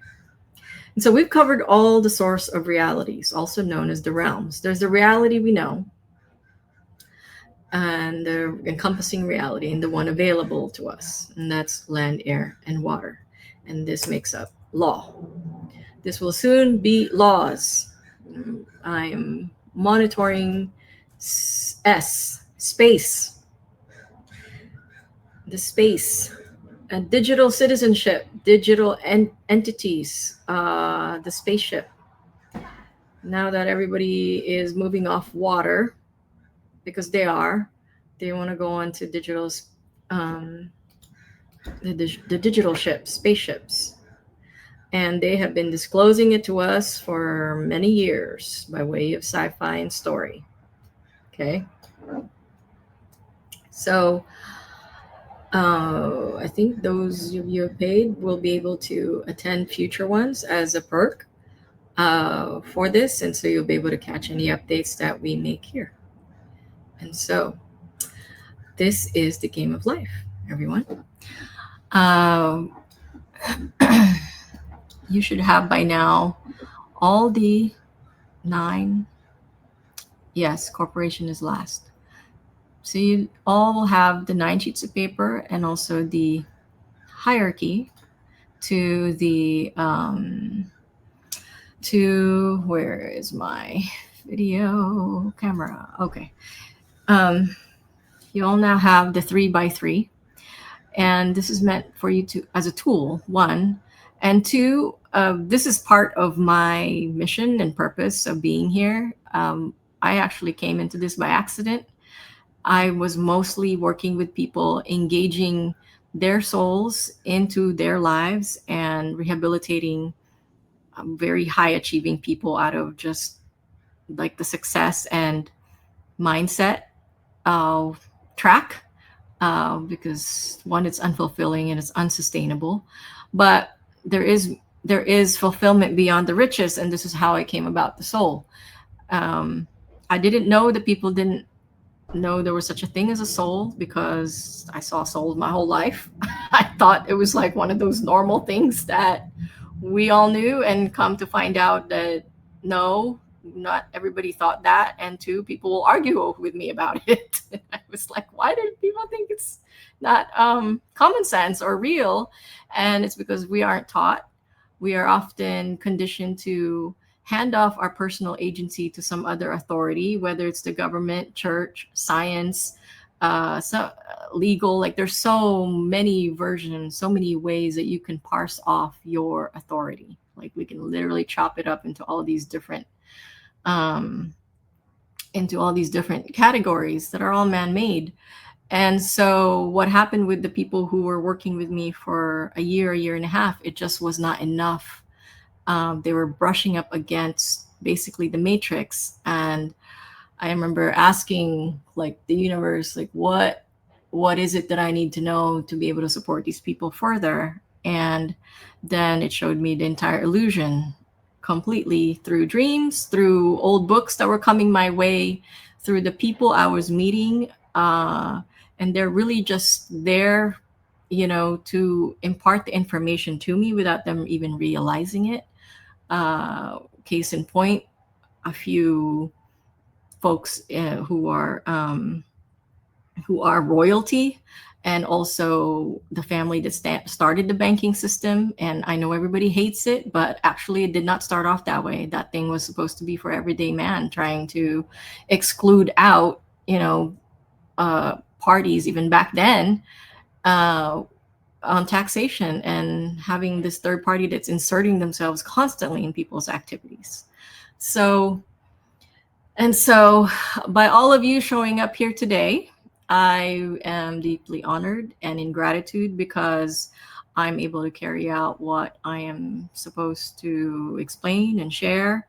And I hope that you, in your own way, and what you're able to do right now, it does not have to be the way I do it or anything like that, that you are able to pass that information on, and that it is a catalyst for you to engage what that means for you, to disengage your mind and your heart less, and more of your soul first.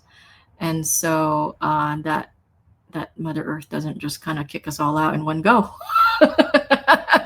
Okay, so I'm gonna break us for, what is it, Yep. 10 minutes? What do you want Yeah, to we should jump on, let's say at 3:20, just to make it do? an easy 20, yep, for everyone to 6:20 watch. Yep. Eastern. Yep. Take a break, everybody. We'll come back. I'll answer questions about trusts. If you have any questions about what Lynn shared as well, and we'll take it at 3:20. Thank you. Happy Friday.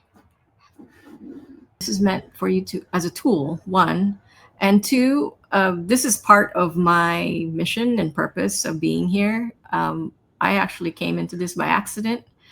I was mostly working with people, engaging their souls into their lives and rehabilitating very high achieving people out of just like the success and mindset track, because one, it's unfulfilling and it's unsustainable, but there is fulfillment beyond the riches, and this is how I came about the soul. um, I didn't know that people didn't know there was such a thing as a soul because I saw souls my whole life. I thought it was like one of those normal things that we all knew, and come to find out that no, not everybody thought that. And two, people will argue with me about it. And I was like, why do people think it's not common sense or real? And it's because we aren't taught. We are often conditioned to hand off our personal agency to some other authority, whether it's the government, church, science, legal. Like there's so many versions, so many ways that you can parse off. All right. Well, let me give you a little background on the trust then, since I'm getting trust questions and then everyone's starting to say trust. Um, so, uh, people ask, like, what is a trust? Let's just start there. So a trust is an arrangement where one party, the creator, grantor, or settler, and there's actually another term that I prefer over grantor and settler that you'll hear me use, which is creator. And given the information that you just heard from Lynn, I think it's more suitable. So the creator, grantor, or settler transfers property to a trustee to manage for the benefit of a third party, the beneficiary. And so in a basic trust structure, just so that you know, what's happening is that someone, a grantor, is giving property to the trust. And so you'll hear of different kinds of trusts: non-grantor and grantor. A non-grantor trust is different from a grantor trust. So many trusts that most people are familiar with is what is called a living trust. So a living trust is a grantor revocable trust. So revocable is another word that you hear a lot: revocable and irrevocable. So in a grantor revocable trust, the grantor oftentimes will be the trustee and beneficiary while they're alive. And if they want, they can totally change that trust. We are back. Glad to see there's still a lot of people here. Awesome. So, let's see. So, mortgage to the trust. Do you guys want to start with trust, or do you guys want to start with? Do you have any other questions about anything Lynn shared? You should be able to raise your hands too if you want to ask questions. I have to sort of flip back and forth between the two, but if you raise your hand, then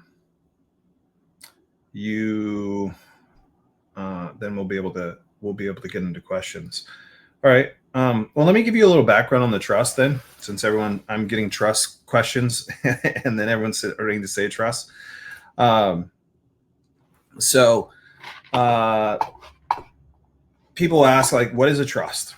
Let's just start there. So a trust is an arrangement where one party, the creator, grantor, or settler, and there's actually another term that I prefer over grantor and settler that you'll hear me use, which is creator. And given the information that you just heard from Lynn, I think it's more suitable. So the creator, grantor, or settler transfers property to a trustee to manage for the benefit of a third party, the beneficiary. And so in a basic trust structure, just so that you know, what's happening is that someone, a grantor, is giving property to the trust. And so you'll hear of different kinds of trusts: non-grantor and grantor. A non-grantor trust is different from a grantor trust. So many trusts that most people are familiar with is what is called a living trust. So a living trust is a grantor revocable trust. So revocable is another word that you hear a lot: revocable and irrevocable. So in a grantor revocable trust, the grantor oftentimes will be the trustee and beneficiary while they're alive. And if they want, they can totally change that trust. Now, it's usually a simple trust, meaning it's a simple arrangement where it's just simply there to protect and conserve the property so that it can avoid probate when the creator of the trust dies. Now, if that's like all you're after is avoiding probate, that can be a simple approach in order to do that. But usually those trusts are not designed to do things beyond that. And so people will often start to create trusts that are complex in nature. And I'll get into that in a moment. But in a non-grantor irrevocable trust, what happens is the grantor relinquishes any interest they have in the property that they're placing into the trust. They are making it irrevocable, meaning they can't change the actual, they can't change the trust. They can't take the property back once they put it in. And what's different about these two structures is that one actually separates you from the property. So the non-grantor irrevocable trust creates a situation in which you no longer own the property inside of the trust. The trust owns it. And it's this separation that allows you, if you're like in your day-to-day life and someone, I don't know, I'm in California, someone hurts your feelings or you hurt their feelings and they want to sue you and they win, and they could come after anything that is connected to your name or your social security number. And so if you have placed it into your trust is no longer your property. It's the property of the respective trust. And so the trust owns it. And so to me, that is valuable because I'm not at the end of life and I have things that I want to do with it. Now, I would never put property into a trust if I didn't know that it wasn't going to be able to take care of me. And so we get to express the charter of the trust. And the charter ends up becoming what is considered a complex trust.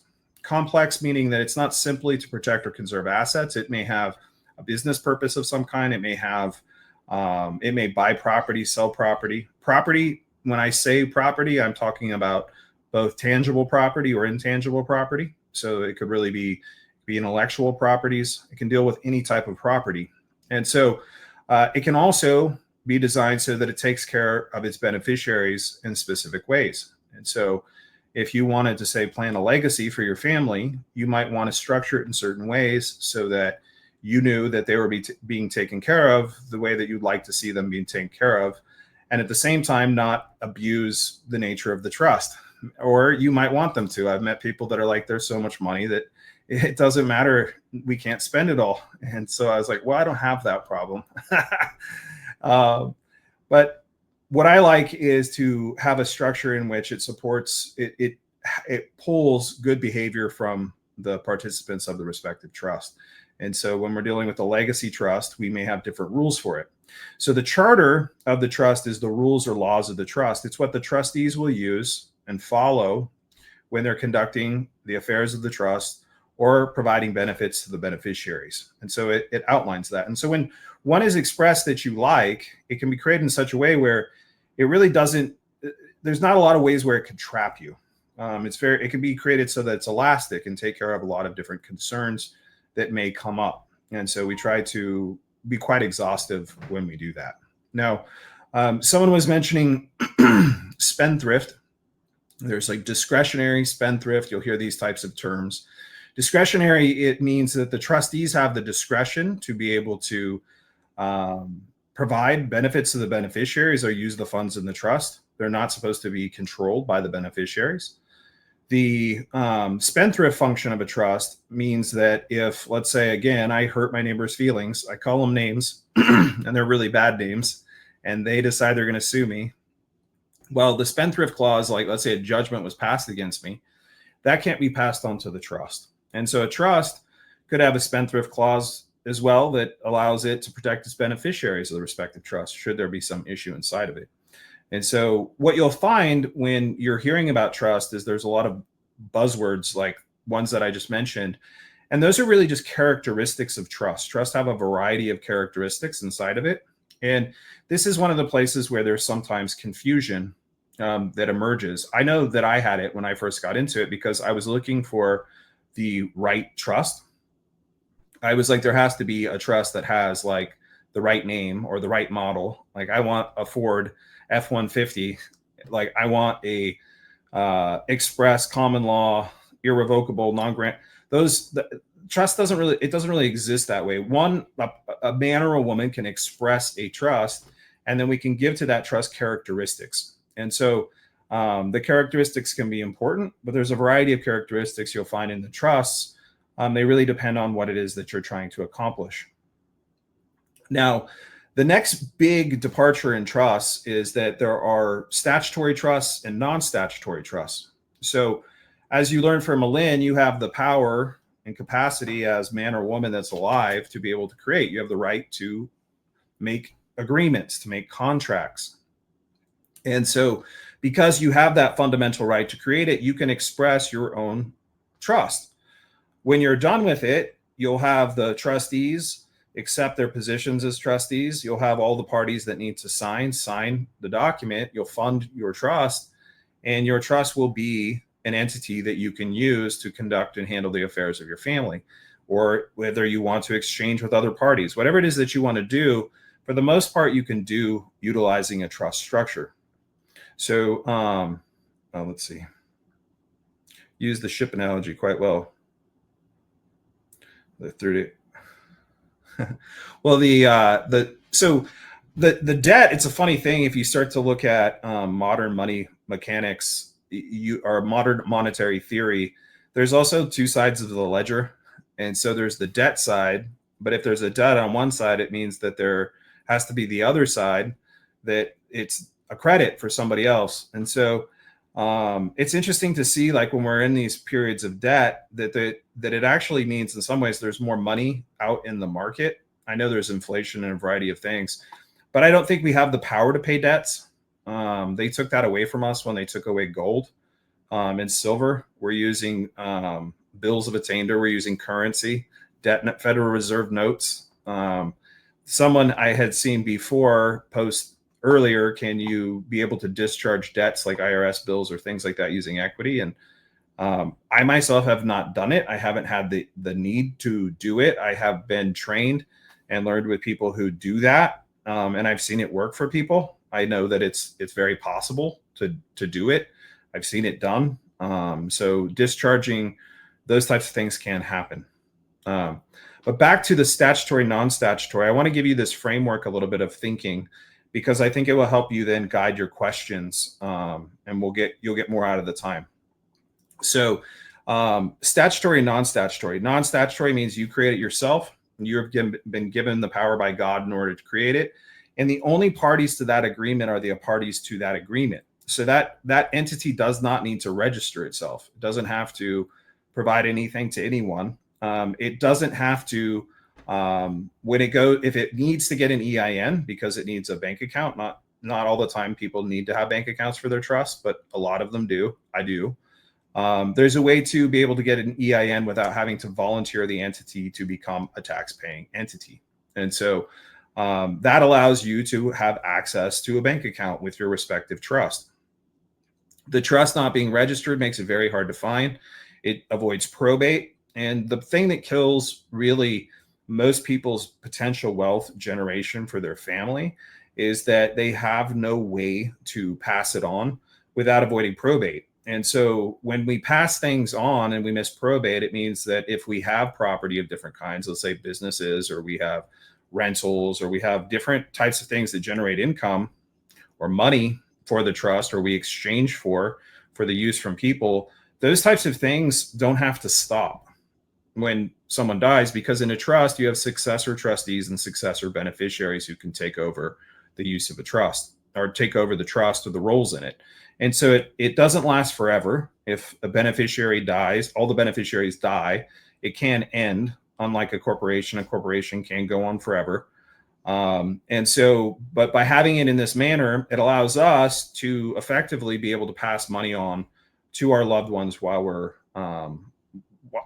alive, but even after we pass, they can follow the respective directions inside of it.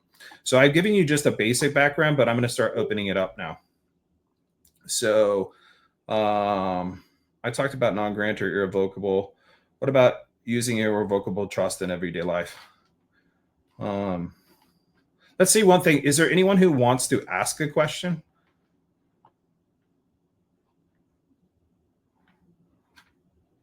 Do you guys have the ability to raise your hand or no?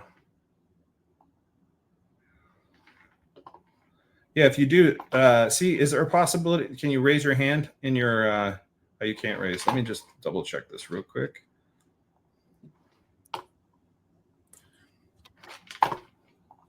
You could also turn on your mic if you want and talk.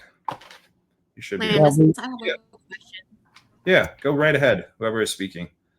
And then whoever is speaking, you can speak next. Go ahead. This is Karen.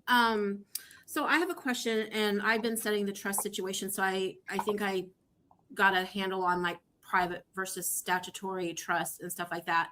Mm-hmm. And maybe you're more versed in the private side of trust. But if there's been a trust that's been established in a statutory capacity, and the grantors have been are deceased, and then the success or the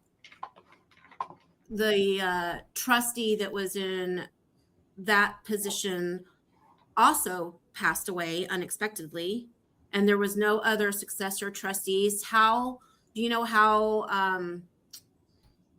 And they're still living beneficiaries, obviously, for that Yep. trust, and it's supposed to go on even further into the beneficiaries' kids, etc. Okay. In the main trust. Yeah. How can that get placed back into a trustee situation? Does it have to go to the courts more than likely? Well, so for a private trust, I can speak to a private trust. Everything is going to come down to what is expressed inside of your trust charter. So I would always look to see in your trust charter if there is guidelines that describe the process of adding trustees into the trust. Now, a lot of times people will have plans that they write for succession and what to do in case you did fall into the situation you're in. The situation you're in a situation from what you described is you have beneficiaries, but no trustee right now. And this is a serious situation because as beneficiaries, you're not supposed to act on behalf of the trust. And so if you were using property or had use of property and bills needed to be paid, you can be in a situation where the trustees are not able to access the res. Equity is trust law. And so equity is what created the trust. Equity, there's a maxim in equity that says a trust will not fail for want of a trustee. So if we did find ourselves in the court would act as the trustee of the trust, which in my opinion is the worst of all of the trustees that you could get. But what I would suggest is that in most cases, like if I were to be helping you with a trust, what I would do is ensure that the beneficiaries have the ability, should there be no trustees in the trust, to be able to have a meeting. And if they all voted unanimously on the choice of the trustee, then that would allow them to be able to appoint a new trustee for the trust. So I would look in your information in your charter and see, is there anything in there that says that? Because most likely you have it there. There is a way for you as beneficiaries to essentially meet. And then there's some process of voting or something like that that would allow you to pick a new trustee for the trust, or an emergency trustee to help in the interim if you have immediate needs that need to be taken care of. Okay. And then does certain, I'm sure there's certain paperwork that has to be filed for that publicly, since it's a statutory trust. Well, again, I'm not on the statutory side, so I couldn't even speak to that. Yeah. Yeah. I'm not setting mine up that way, but I'm dealing with parents that have, so. Yeah. Yeah. Thank you. You're very welcome. My question is, I'm super new to the whole trust thing. I understand the concept of it. That's about as deep as it goes. I have LLCs that I didn't know you didn't have to contract with the state. So is that something I would just start all over, or can I assign a LLC to a trust that's contracted with the state, but I don't have to pay taxes still? How could that function? How does it work? Just trying to gauge in the process, Yeah. Here, I'll share this slide real quick. Might be helpful. You can have a variety of structures with your respective trusts. This is kind of outlining how a trust might look, like a structure might look over time, or how someone walks into it. So like, you're not alone. Like I think most people, we all started with different types of entities, and sometimes we have partners and we have deals that we made, or there's credit or things that we're utilizing that we need in order to fulfill on whatever our objectives are. And so a trust can own interest in other entities like LLCs. It can own shares of S Corps or C Corps. That can all be owned by a trust. And so a trust may also have a situation where it ends up owning the property that an LLC, an S Corp, or C Corp, or any really entity is using, and it rents and licenses or leases it back for it. Or in addition, it may also provide services, your respective trust as well, to other parties. So a trust can own interest in another entity if you need to, but you can also contract through your trust. So like if you wanted to, like if it made sense based on what you're doing, you could provide services to other parties utilizing just your trust structure. Now, one of the things that I suggest, there's no law that says you can't have W-2 withholdings from your employees should you have them in your trust, but I don't recommend that you do that because it gives the IRS optics inside of your trust. And so if you're submitting paperwork to them, you're kind of like starting to have a relationship with them. They're also they're going to infer different information based on what they pull. So I suggest that if you have people that are working for your trust, you pay them as contractors with the trust, but not as W-2 employees. There's no law that says you can't. For personal reasons, I think it's better not to. Yeah, I guess my question was more geared towards, I don't really employ anybody, but I have businesses that I contracted with the government to set it up, kind of like you were talking about Social Security cards and birth certificates and all that, and marriage license, they're always involved. Can the trust own a business but still remain like anonymous in that way? Yeah, it's because the trust never registers itself. Okay. So like what happens is like when you set up an LLC, for example, it's owned by the state. The reason I can make that as an assertion is because they can tell you can't use it anymore. Mm-hmm. And so it's not really yours. You entered into an agreement with them that you're going to use it and abide by their terms. And then it was also the Franchise Tax Board who gave you permission to operate. And so you're bound to file tax returns using that respective entity because you entered into those agreements. The trust, though, on the other hand, it can enter into agreements, but when you created it, it wasn't created in their system. You never registered it with the state. It was kind of interesting. It's a little bit of a tangent, but last year when they were pushing the beneficial ownership information reporting really hard, that it was something like you had to do with your public entity, and then it kind of fell off the rails. They had in their rules there that it said there are some entities like trusts that are not registered with the Secretary of State and have no reporting requirements. And I was like, the government like sneezes $1 billion to do anything. It sends $20 million of condoms to Africa, and here's this like plan to tax all the business people. They probably sneezed $1 billion putting it together. And they're saying there's this type of entity that exists that has no filing requirement. Well, that's because it hasn't contracted with the state.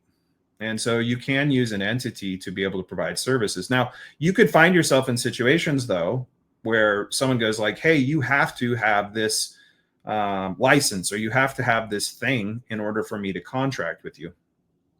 And some people do find that. And so when they're in that and the stakes are high enough, a lot of times what they'll do is they'll have a entity created, and that entity will hold those types of licenses like an LLC or something like that. They may keep the property that's of value in the trust, and they may rent or license or lease that back to the trust. That was a little bit of a tangent, but does that answer your question? I think so. I just maybe I'm still kind of vague on it. I just didn't know if I should start over. Well, I guess when I meet with people one-on-one, we spend time looking at your situation, and sometimes people can start over based on what they do, and it makes sense for them to do that. But sometimes people can't. They're like, I have 3 partners in my LLC, and I can't just like start over. But then what they can do is they can have a situation where they go, you know what, I'm going to take my 30% of my LLC and give it to the trust instead of me owning it directly. And so there's like situations that show up based on yours. And so it's not like a cut and dry, like should you or should you not. I think when we move with any of this information we're talking about, we kind of have to look at our situation and then go, what makes the most sense? Because a lot of times people come to me too, and they have things like Social Security or different things like benefits that they receive from the state. And they're like, well, do I have to give up everything in order to have a trust? And I'm like, no, because like you probably live off of that. It's probably significant to you. And so your strategy may be a different strategy, just depending on your respective situation. Yeah, I think maybe I can be a little more clear by saying, like, since the LLCs were set up with the government involved, do I have to file them the same way, even though it's through a trust that I assigned it to? Is that more clear? So if like the trust owns it, does Yeah. the LLC have to report? Yes. Yeah, absolutely. Okay.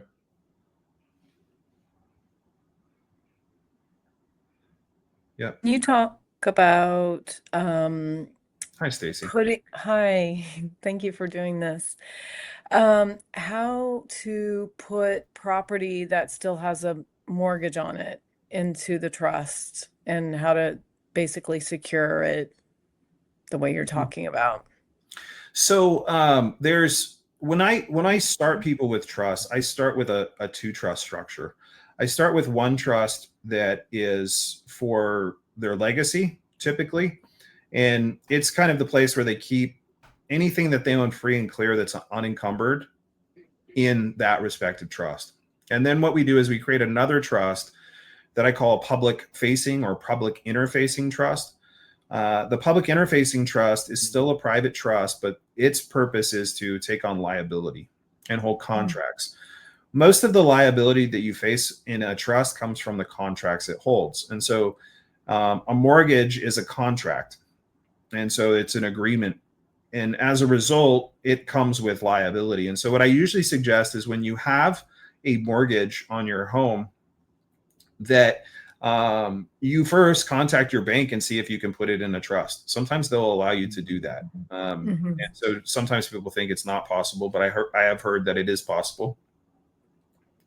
The other is that if they won't allow you to do that, what you're after, in a sense, is getting legal protection so that if someone comes after you, they can't take your home. And so you can do a quitclaim deed, even if you don't file it directly and register it with the county. You can do a private quitclaim deed between you and the trust. You can then have the trust start paying the mortgage on the property. And now it's going to, by default, by them accepting the payment, they'll be seen as having interest in the property.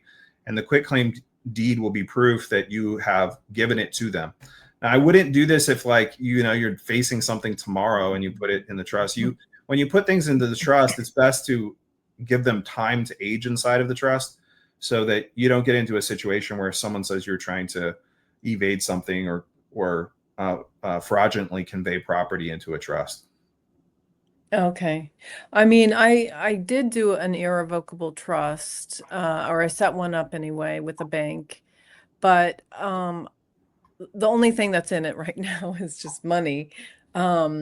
And I remember you saying something on Instagram that the bank couldn't really touch that money if it's in a non-interest bearing account.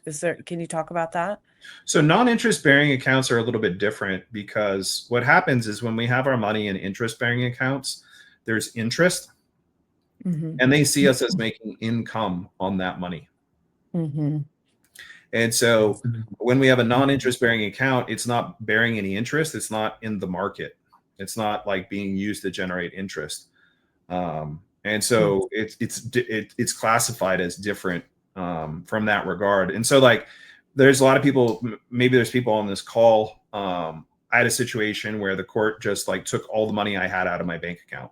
I was like, whoa, that was fast. And they could do that because that was in a personal account and it was interest bearing. And that allows them to do that. The other thing is that when you open up a trust account, you're opening it up on behalf of the trust. Now, you still have to have ID. You still have to have an EIN in order to do that. But it's on behalf of the trust. You're acting as a trustee for the trust. And so much like an LLC in a way, like the revenue of your LLC doesn't count towards anything per se. There's income that's generated and then it's distributed to whoever owns it. And when it gets to the person, that's how they can take it. They usually can't just take it directly from the LLC. unless they garnish your wages. But again, they have your social security number. That's what allows them to do that. Anything that's connected to that person, just kind of like I was talking about earlier with the LLC, when we enter into these agreements with them, they have those abilities to come and take things that are connected to our social security number. And so the entity provides a separation for that. Got it. Thank you. Yeah, absolutely. There's some good questions in here too. If anyone wants to jump in, let's say, go ahead. Hey, I have an That'd be cool. appointment scheduled with you next week, but in advance, I did have one question. Yeah, please. I thought maybe time could be important. So I took all my investments and liquidated them in February and bought this house, this property. Uh-huh. And the question is about timing. Is there any reason from a tax perspective, because there's capital gains, et cetera, that I'm going to have to pay? I'll pay what I need to pay, but not a dollar more, okay? Like, please. And so the question is there any benefit to opening this trust before the end of 2025 from a tax perspective? Or does it not matter? It does not matter, because the trust is going to be primarily right now. You said probably 2, which is definitely going to be my case because I have businesses and land. Yeah. So I'm going to need the legacy for the real estate. So I'm just wondering, in your opinion, is there any benefit to trying to push in 2025, or does it really not matter and I can just relax and get everything established in 2026? Yeah. The first thing I would say is like because these are the way that we create the trust, they're non-grantor revocable. It means they're not easily changed. So I came from like software and kind of agency background in my career, and everyone wants everything kind of fast. Like they're like, oh, we got to get it. But with this, I never rush the process with people. And so like when we start meeting on a week-to-week basis, we're making continual improvements, and then you're picking up the knowledge along the way. And so some people take longer, some people take less time. I notice it usually takes about 2.5 to 3.5 months time to get people through the process. The other thing, I kind of touched on this a little bit with the other gentleman that spoke, but it took us a long time to get into this situation, and we've made a lot of choices along the way. And so when we're getting out of the situation, it's not like if we get out fast, we might not pick up the things that we need, I guess is the way I look at it. And so with like the trust, it being non-grantor or revocable, meaning you can't change it, I don't rush that process for anyone to get them through. I also suggest that they also kind of sit back a little bit to relax into that, like it's okay wherever you're at, and it might be nice to try to get one done by the end of the year. I would hate to be that person who tries to get it done in that a period of time in order to have you have it. But I would say that you're probably okay, because there's a lot you need to do. If you bought the house and you did all of the transactions in your name already, then that's not going to take that away, those sort of debts. If you were looking for a way to be able to get rid of those, then you might have to take like an equity path or something like that in order to I'm not sure what you discharge mean by debts. What do you mean? Like there are ways that people can learn how to discharge debts, like taxes and things of that nature. Okay. And so there's a variety of people that teach different things on those topics. There's a gentleman, Andrew McDonald, who I think is great at equity. He has Freedom with Equity. There's a guy named Paymon who has Freedom Law School. He like does a thing where like if you do his program, you pay his annual fee. If you get sued, he'll represent you, and if you lose, he'll pay any fines and fees, and he hasn't paid taxes in 30 years. And then there's some people who go down paths of like revocation of election, and some people think that that's not good or it's bad. I've done it. I see it kind of as though equity. It's like giving someone notice or rescission of contract. I think if you entered into a contract, then it's probably good to let someone know that you don't want to be in it. What's the contract you're talking about? Tax contracts. Okay. What the tax system, my understanding, is just my understanding, is that it's a voluntary system. And so when we're signing our tax returns, we're volunteering to become tax-paying entities. And so that's why we're in the situation that we're in. And so different people have different approaches of dealing with that. if you needed to. So sometimes when people have a big IRS debt coming back at them, they'll use a method called discharge to be able to discharge those respective debts, because there's no actual debt. They basically put numbers on a piece of paper and said, you owe us this. And so something can be paid in the manner it was created. And technically it was created through your signature. And a signature can also undo anything that it created. And so you can also rescission something that came from your signature. And so I usually suggest to people that when they get on the path of the trust, because the trust allows you to have an entity of your own that's not in their system. And that gives you like the ability to interact, contract safely with other parties. When you contract from your social security number, you're in their system. So that's why they can take all the stuff.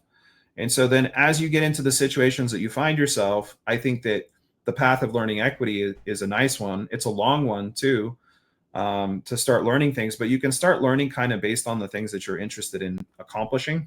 And so sometimes that's a good place to start. Sometimes people have such overwhelming tax debt though, and they're just like, it's such a pain in the ass to deal with. I want to do that first. So I get it. Everyone's in a different situation. But there's a variety of ways that you can handle the taxable liabilities. The trust itself, because it never volunteers to be a tax-paying entity, has no requirement to file anything with anyone. If they came asking for to do an audit or something like that, we could essentially, we could do a variety of things. One maybe is that we essentially say, hey, we'd be happy to allow you to look at the books and come over, have cookies and tea. We just need to know that you're a party to this respective agreement. And so they can't ever provide that. And so they're not a party to the agreement. They would need to they need you to let them in order to engage with your entity. That's what I'm talking about, sovereignty. Yeah. That's it.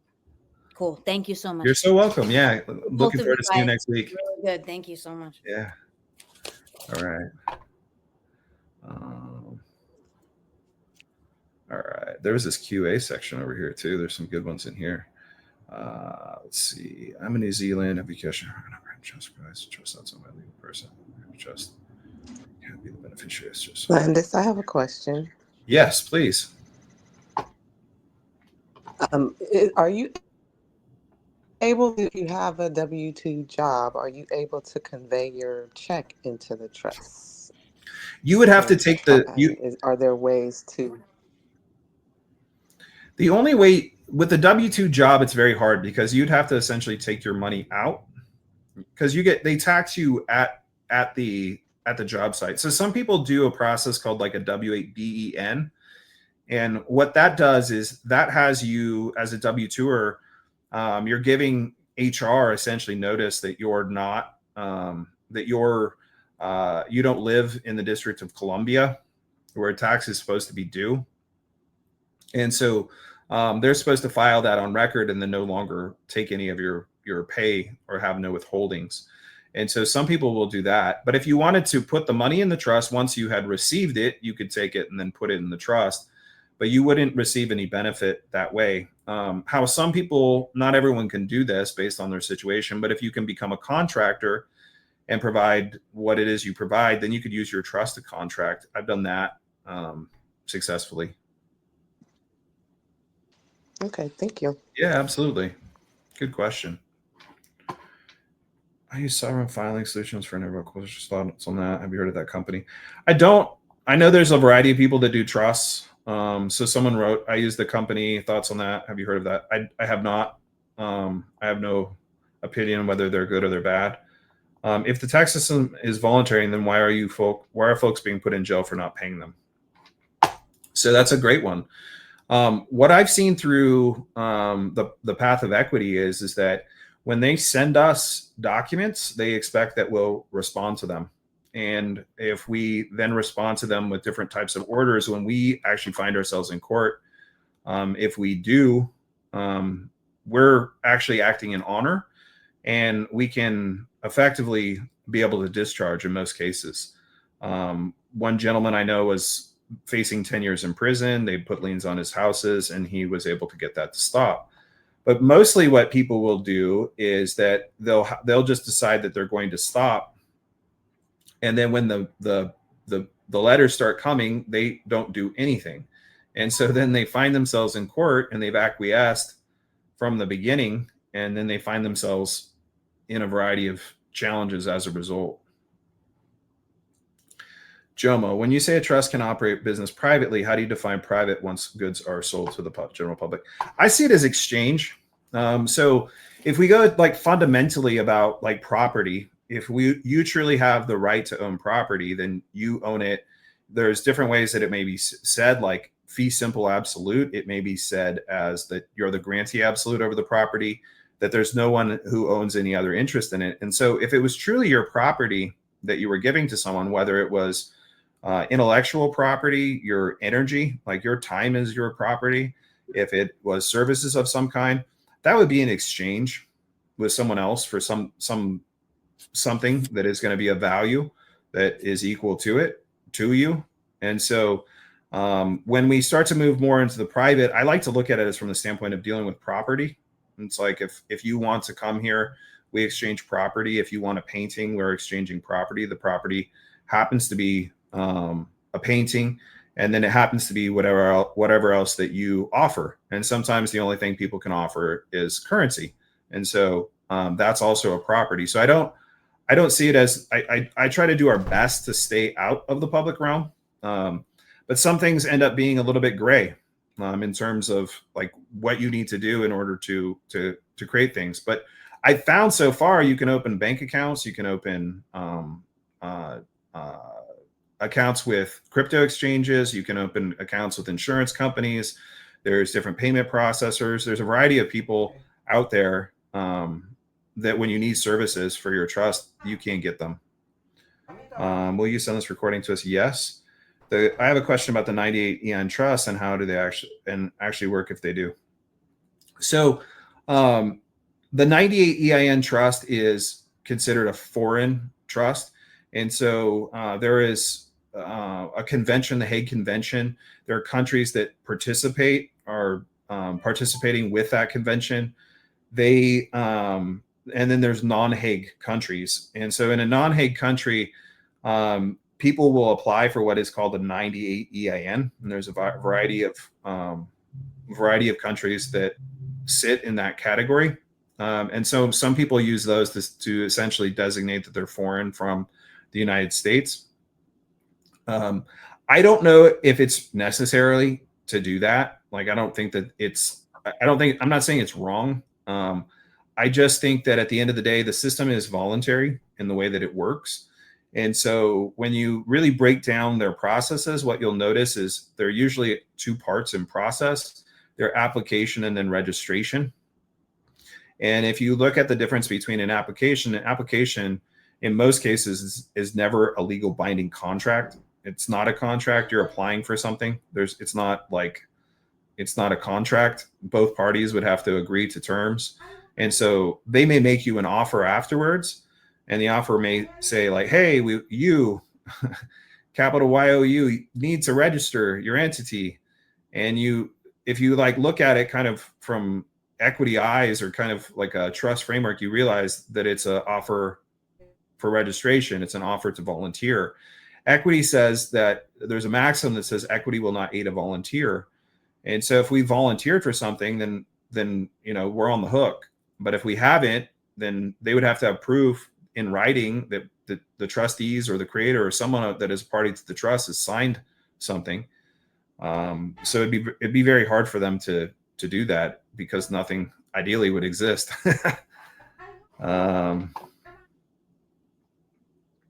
We saw you have a relationship with Veda Revival for mothers, fathers in the system. Is her sovereign family package solid protecting family legacy in our family?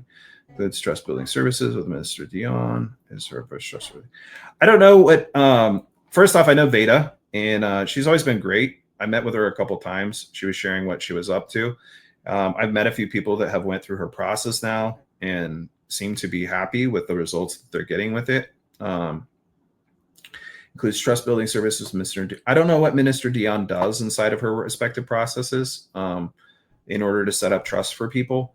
So it might be good.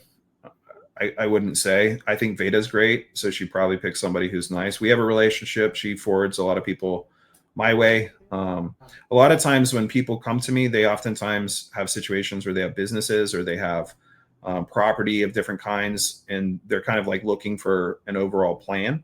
And so I'll help them come up with that respective plan as we go through the process of creating them. But like sometimes people too are in a conversation about like having, she has a different process, but there are people who will come to me and be like, can I put my kids' birth certificates in a trust or some of those different types of things? And my opinion is putting government documents into your trust is not a good idea, because in most cases, they say that they own them on them. And so you're like taking someone else's property and you're commingling it with this other property, and they could potentially claim that they have an interest as a result. Let's see. To my awareness, the benefits of trust aren't quite straightforward in Canada. So, Brock, I get a lot of people that ask me about Canada, and I tried to help someone go through the process. And I was upfront with him. I said, I don't know how to, I've never done it. So like, if you want to go for it, we can go for it. I just can't guarantee that we can make it work. And I'm also going to have to rely on you to do some homework. And he did some of the homework, but we kept getting stuck at the banking with Canada. I know that there's people who are effectively doing discharge in Canada of CRA debts and those types of things. Because equity exists here. It exists really where anywhere the crown has been, the Catholic Church, or there's a central bank in most cases. I just don't know, like for me, I know this place because this is kind of where I learned from. And so I don't know, and I don't have an amazing resource to tell you who to go to for trust in Canada that I know has set them up and have been successful with them. So unfortunately, I don't have a good answer for you with that. If you find someone, I would please ask that you or anyone here knows someone, please share. How can CQN a trust be private at an EIN? How can a trust be private with an EIN, you're asking? So this is kind of what I touched on, is there's two processes to getting an EIN. And there is an application and then there is a registration. And so the EIN is given for banking purposes, is my understanding. And so you can get that without having to register your entity. How do we go about setting our sons and daughters back? Well, that question, I kind of think so this is one that I think about more at a fundamental level, because it's like this whole game of trust, or this whole game of all these contracts, is literally like this linguistic spell that people put on paper and then make it mean something. I think like the main thing to realize in all this, or at least more of where I've landed, I guess, in the last couple of years, is once we kind of really sit into that we're alive, there can be things that we do, like Lynn had mentioned probably in the class, about you can publish names of your kids and like give notice that they were of their nativity. You can create a family Bible and trace out your family lineage. There's things you can do like that to evidence that they're your property while they're in their minor status. And so you could definitely do those things, but I think fundamentally, like, we're alive. And so like, there's like, I don't think it's a matter of correcting like our status or like getting them out of the system. I think it's recognizing that we're alive and that we have like actual rights is like probably the biggest thing. Because if they understand that, then regardless of the situation, they're going to be able to have some way to handle it, or an approach to handle it, or a way to think about it, maybe that's different. And so I think that that's the more important place to look in some ways than if like you put, like you got if your son or daughter got a birth certificate, like mine did. I didn't know this stuff. But if I had like right now, if I had limited time to teach them things, like versus getting all the paperwork and everything for them, it would be like teaching them about their rights that they have so that they could act with them, I think is probably the most important thing, because from there, they're going to be making moves. It's not that we get like back from anything. I think that the thing that is funny in a way is like, because of the way our school system works, where we're taught to repeat things back to pass tests. Like the grade is about being able to demonstrate competency, but it's usually just like repeated patterns. It's not really like in practical application where you do have failure, you do have like an experience of your own to map from. The way that we get ourselves out of this situation won't be like that, where there's like a remedy. It's going to be like people like all of us creating our way out of it. And I think the creating our way out of it is about like your sons and daughters really understanding what they are. And then from there, being able to articulate what they are. And then from there, like understand that there's rights that exist, because it's like, it's not obvious, it's not getting taught. And what we can articulate in our mind and we can express is what actually ends up shaping how we see reality and the possibilities that are before us as we're taking action in it. And I think that ultimately creates more favorable conditions for whoever is doing that based on their situation. Excuse me. How can the trust stay private once it's assigned an EIN? Well, you have to understand there's a contract. Are you registered or are you not? I mean, if you're not, then you're not. If you are, then you are. And so you do it through no registration. Okay. I have a 24-year-old service company business.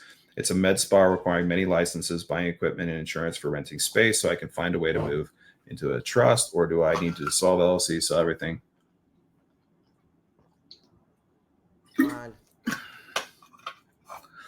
Okay, so if you have a med spa, there's a couple of different ways that you could potentially go about it. One is you have your LLC. So if the LLC has credit or it has things that you're using that are strategic to your business, based on what you're doing, then you may want to keep it, because that might be a source of power for you, and you may not necessarily want to give that up. But you could take, if you were going to dissolve the LLC, you could take the property and place it into the trust and give the trust ownership over that respective property. You could create a private contract amongst the people who come into the facility in order to do that. If you're a med spa and it does require licenses, like let me focus for a minute. oh, that was someone else. Okay, hold on. There we go. If you have licenses though, like if you're like you have medical licenses, then sometimes that can be a problem. Sometimes, depending on the types of procedures that people will do, sometimes they'll set up like health ministries specifically for this. Sometimes people will use private agreements with people. But if you have a license and you're using the license in order to practice medicine, it won't matter if you use a private trust or not, because they'll go back to the fact that you're saying you practice medicine. And so you, in order to like move yourself out of that, you have to set up your entity in such a way where you're not doing that when you're helping people. If you want to, if you're still on and you want to clarify for me at all, I'd be happy to talk about that with you.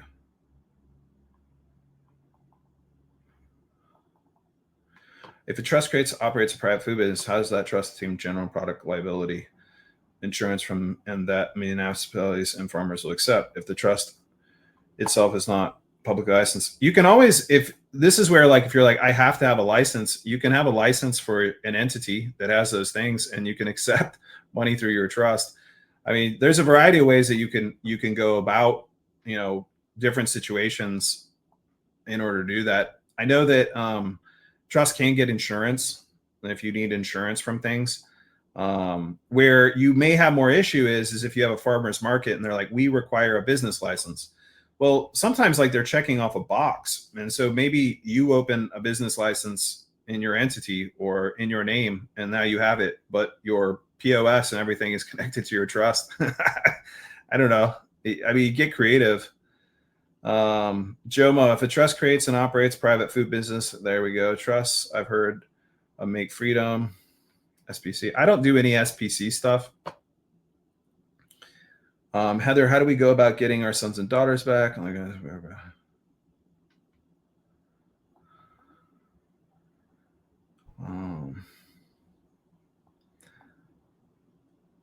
don't trust the government. I don't either. I think the way we start getting them back is like we stop actually getting married on their paper as one, and then we stop registering their births with them too. I think those are like probably the biggest things.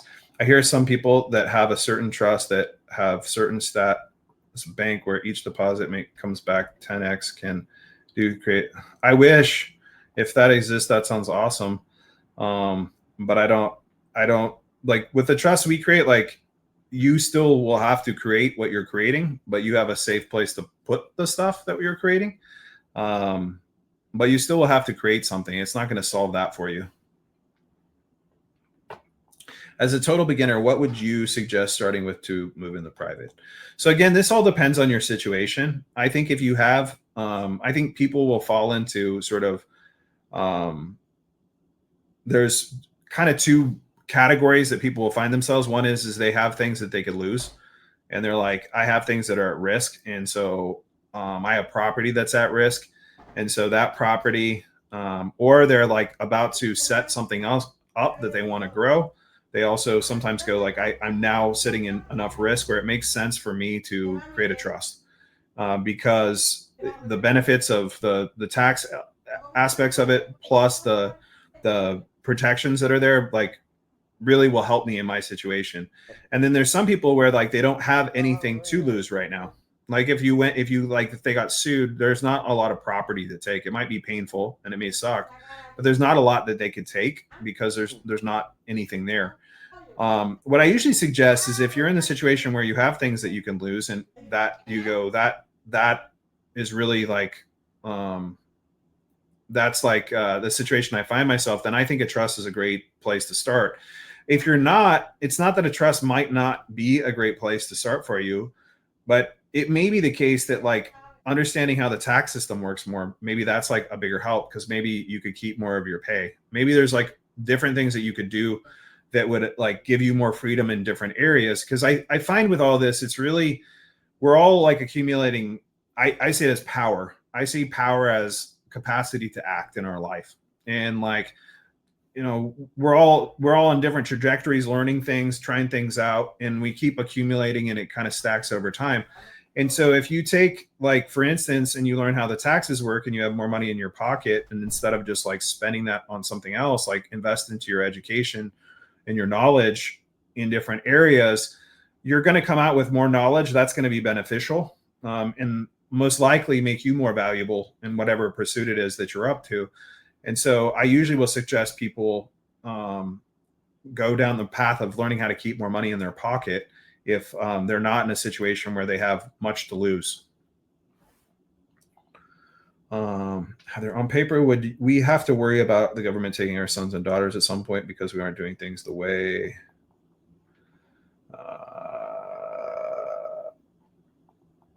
Well, I mean, so this is the thing about the system that I find funny. So it touches on entities as well.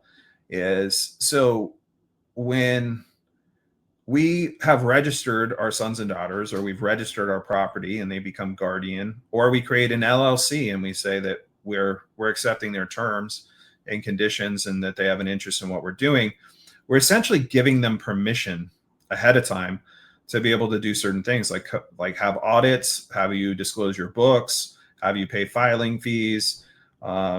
In your sense of being mother and father, you're relegated as parents. And so they have the right to come in and inspect your home, see how the kids are, the sons and daughters are living. They have a lot of leeway in terms of what they can do. And so these powers that are given to them are given to them by us. And so like when we're talking about scary or like what they can do whatever they've contracted to do, which is one thing. And so like when people are looking at trusts or they're looking at these things, like I laugh a little bit because I know so many people that have had LLCs that have gotten like massively audited and then told that they owed money for things that they actually never made. They just came up with it and said that people in your industry usually make this. And as such, you probably did too. And so we're going to charge you this. And they're like, what? like, how does that happen? Well, it happens because you already gave them permission to make it happen. And so just like being here today and looking at that map that's there, it starts to open up to your mind to different possibilities of how you might be able to do something or directions to go to study. But if we don't want that to happen, then we have to figure out how to not give permission. They've done a pretty good job on the whole system, given that, most of us, including myself, still need Federal Reserve notes to live my life. And so they've got themselves in all corners. It's pretty hard initially to go like, how do we keep them from doing something? I think we have to just like look at where we're at. We have to decide how we're going to create something. Maybe you have to produce some evidence of them being alive. You may have to produce some evidence that to them that you are competent to be able to stand up to them should you need. And so that may take some knowledge as well. The thing about knowledge and gaining it is it takes time. It can be fast in some respects, but to embody it usually takes time. It usually takes repetition, recursion, and reciprocation, like having conversation with someone else while you do it to really embody it. And so what we're really at is a deficit in that for a lot of us, we're playing catch up. And at the same time, like while we're playing catch up, they're creating the future. All right. This question is not necessarily about trust, but going on a contract to be sovereign. So I think, let's say, I don't know what I'm contracting into or not. Teach, but can we still keep this issue? So this is where like the citizenship thing, I just don't know that it matters. Some people might disagree with this. But I tend to think if you're a man, if you're alive, then the citizenship is a color, it's a hue of man. It's like it's not man. You may not be able to win your case just saying that you're a human or you're a man that's alive. You're probably going to have to do some other approach than that. But I think that how could your standing be corrected? I guess is the question I'd ask. If that you're created in the likeness of God. I mean, how could the name of this other thing be more than that? I guess is where I sit with it. And so I think that sitting in that and really like sitting with that is the place to kind of look. And then these other things that come up, whether citizen or not, like you don't necessarily have to go out and get rid of your citizenship. Like that's not necessarily the best move for everyone to go do. I met someone who totally took themselves out of the system. He might be here. And but he had a situation where like he could work at the company he worked at, but he couldn't use their product. He couldn't rent their cars. And because he had no identification that would allow him to do that.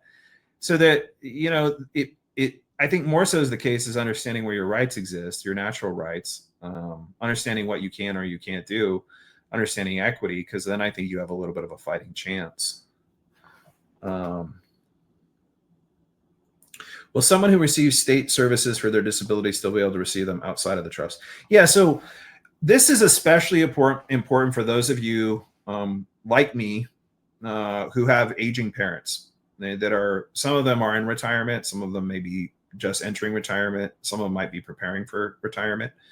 One of the things that I would suggest, especially for people, is get ahead of it, have a trust ahead of time, transfer all their property out, give it time before they decide they don't want to do it, so that they have time for their property to age inside of it, so that when they go to apply for their disability and those things, they don't have anything, so they qualify for the best stuff.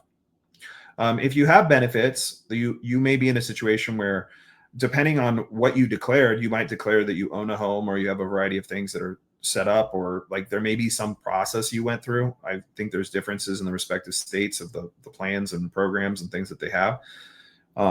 You might have to look at that, but you could have it set up where you have benefits coming to your person. That's from the state, so it's taxable. There's no way around that. Anything that comes to your person, especially from the government, is taxable. Or securities, those are also taxable. But you could have it set up where you receive those benefits in your person, but you don't own anything. And maybe there's a situation where the home that you live in is owned by a trust, and you have the benefit of living there, but it's not yours. So I think that's a good one. Your wife referred to American with lowercase. What you want to correct your status to? What status do you have?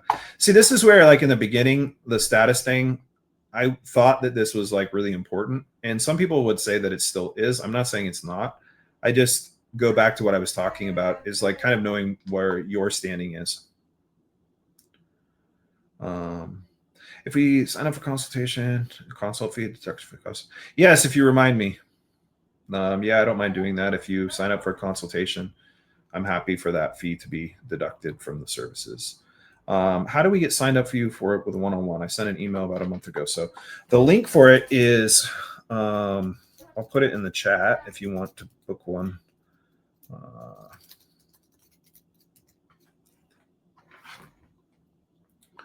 Yeah, let's see. Let's go. I still register. How do you go about unregistering a private trust? I don't know, unfortunately. I don't know much about Canada. Is there anybody else that has any like questions they want to ask? Or am I looking in the wrong one now? Is there more on this side? Yeah, okay. There's a ton over there. I don't want to deadbeat it. I have an LLC, run a small business on the side of a daytime job that doesn't bring a lot of money. I don't have kids, don't have any assets, that are few. My art are just few rare items. Any suggestions? So this is where I say, like, start doing a deep dive into the taxation part of things, because it may be that, like, you know, you start looking at what you pay, and there might be quite a bit that you don't have to. And so I would suggest that you start there, because if, like, right now you might, let's say you get a trust, it's not going to hurt you to have the trust. But I always look at, like, how do you increase your capacity to act? Well, if you figured out, if you took 4 to 6 months and got your tax situation squared, then going forward, all that money that you would have paid comes back to you. And now you suddenly go, like, okay, let's say that I'm just going to make up a number. It's like you're saving $10,000 to $20,000 a year. Well, take that $10,000 or $20,000 and put it into something that will grow. And so now you start to have a situation where you have a bit more. And I think the thing that grows the most is yourself. So, like, I always think, like, it's good investing in yourself. Because when you have more knowledge, you can make better moves, you can do more. And so those types of things can be great to build yourself up into different areas or take different risks with that money that you wouldn't have been able to. Do you offer to supervise or help create trust? Yes, I absolutely do. So the way that I work, there's these paintings behind me. I do an exchange for paintings.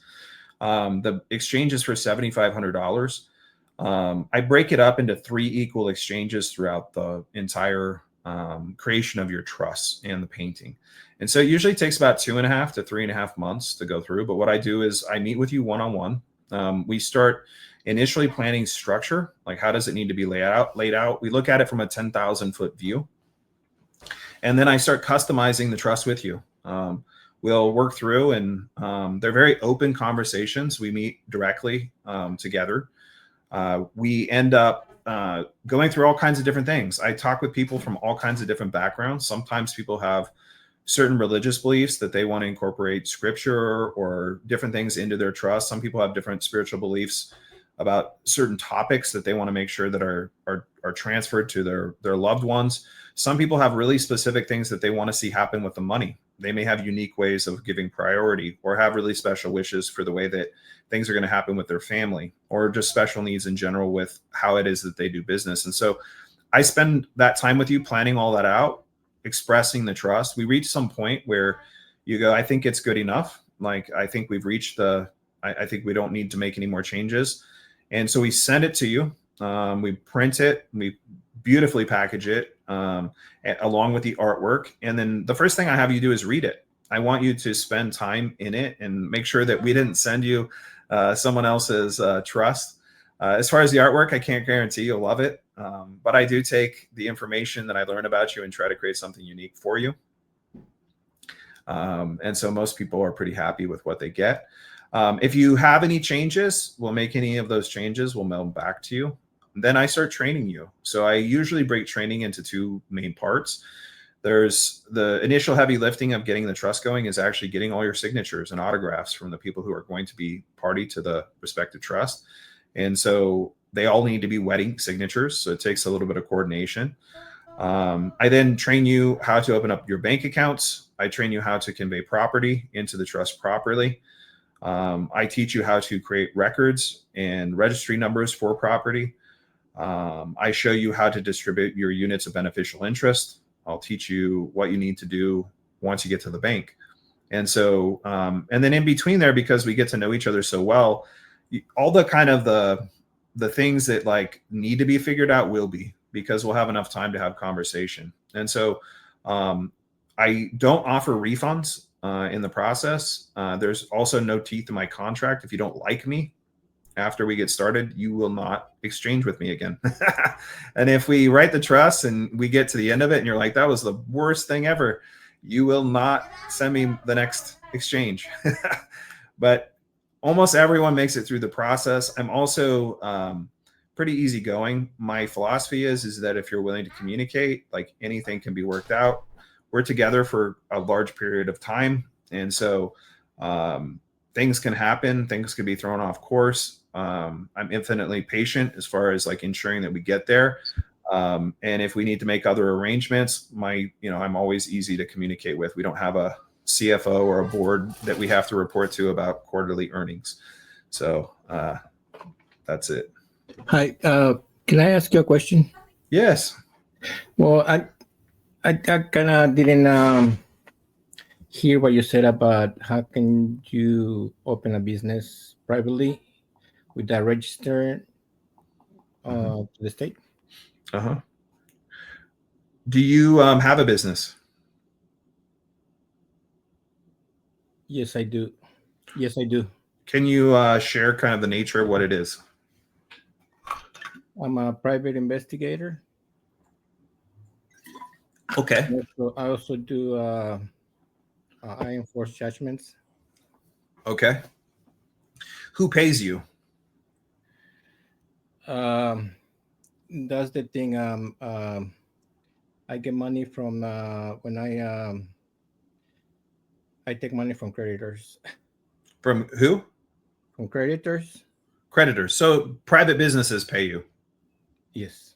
Okay. So right now, when they pay you, are you basically contracting with them? Nope. So how do you guys come to terms? Like how do they tell you, hey, we would like to use your time and your property in order to deliver or investigate a situation? The one business I make the most money is enforcing judgments, meaning I take money aggressively from debtors, from people that owes money. And I feel like I don't have to pay taxes because, I mean, I do because I'll never get a W-9 from anybody. Yeah. I take money and that's it. So what you're doing is you're essentially creating verbal agreements, verbal contracts. So someone says, hey, we want you to do this, correct? Yes. And they say, if you do this, an accomplishment, we'll give you this in exchange. Yes. And so that's like a verbal contract.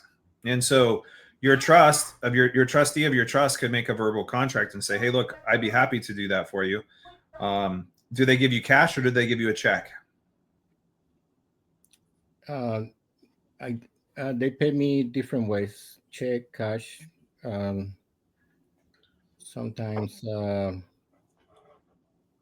wires. So if you wanted to contract with them, they would be an easy one because all you'd have to do is create a contract or an agreement. They want your service, and then instead of paying you directly, they could pay the trust. Okay. Yep. Yep. Thanks. Appreciate. Yeah. Hey, Landis. Yeah. Can I just ask real quick? You said a lot about training, which sounds to me like I don't need to hire a lawyer later. So our trusts are private. So like if you have a lawyer touch something, it becomes statutory. Okay, so I don't need to involve another person. Yeah, if you in your accountants, like I mean, in a way, like I love my old accountant. I haven't worked with them in a number of years, but they're technically IRS agents. I mean, they help you pay taxes. So, yeah. But like, I don't need a lawyer to file any of this paperwork for the trust or whatever. No, there's no register. The only thing that happens is there is one document that gets notarized when we go through the process of creating your bank accounts, but it's not a registration. It's a recognition of existence of the entity by the state. And so there's no, we never want to give it to lawyers. Yeah. And sometimes people are like, well, my mom and dad are lawyers. And I'm like, I don't know, maybe you shouldn't do it. Because they serve the courts before they serve us. Thank you. MQ said, was $7,500 for the whole process or per session? For the whole process. It's $2,500 per exchange, split across typically about 2.5 to 3 months. Nothing to lose, starting with zero, wanting to start a service-based business online, in person, without participating in public at all. Is that possible? How to go about that? So broad. I know creative private contracts. Do I make it my own service? Will operate with private health ministry? So my dad was a carpenter, and they had high hopes that I would become a carpenter or an architect. And instead, I wanted to draw pictures and paint and do other creative pursuits, and wanted to have a company. And so I got into a fight with my grandfather, and my grandfather was like, you need to get a good job and get benefits. And I told him, I'm not going to do that. I'm going to have a company. And he, on his deathbed, looked back and said, you know, I'm proud of you. You did what you said you were going to do. And that like made a lot of difference to me. In the process of starting businesses, I don't know that, I'm not suggesting I'm the best by any means by what I'm about to tell you.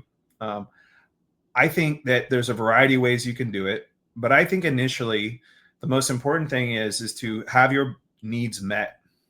I think that you could get really caught up in the like all these structures and all these things, but you have to ultimately be able to create some sort of value with someone so that there's some form of exchange. So a lot of times when I start something new, I see if I can sell it before I've even built anything else in the business. Can I get someone to say yes to the thing that I have? Because if I can get someone to say yes, then I know that I can figure out the other parts to be able to fulfill on the thing that it is. And so if you have something that's an idea or something right now, if you have nothing, it's the best time to make the best mistakes, because there's nothing to lose. Like you can't lose.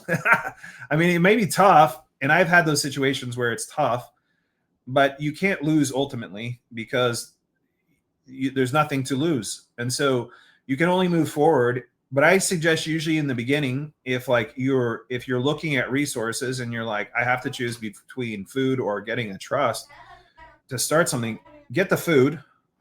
The food's more important, and figure out how you're going to sell the thing that you want to sell. Test it. Don't worry if like it's right or it's perfect or any of that. Like figure out what it's going to take to actually have it start making money, because what you'll find is you're going to make it make money. And then at some point, as that starts to set up, you go like, okay, cool. I can now make a move to, let's say, a trust, or I can make a move to another thing. And you have the viability behind you to know that that you can do it. And so I usually suggest doing that like as like a ground level. Like if you're talking about starting a business, that's what I look at is like, can you get it making some money first? Because then you know if it's viable. A lot of times I found some people will chase an idea for a really long time and they won't have any success because they're like caught up in the mechanics of it, or like trying to like make it perfect versus just trying to sell it, to just get the information they need to see if it's possible.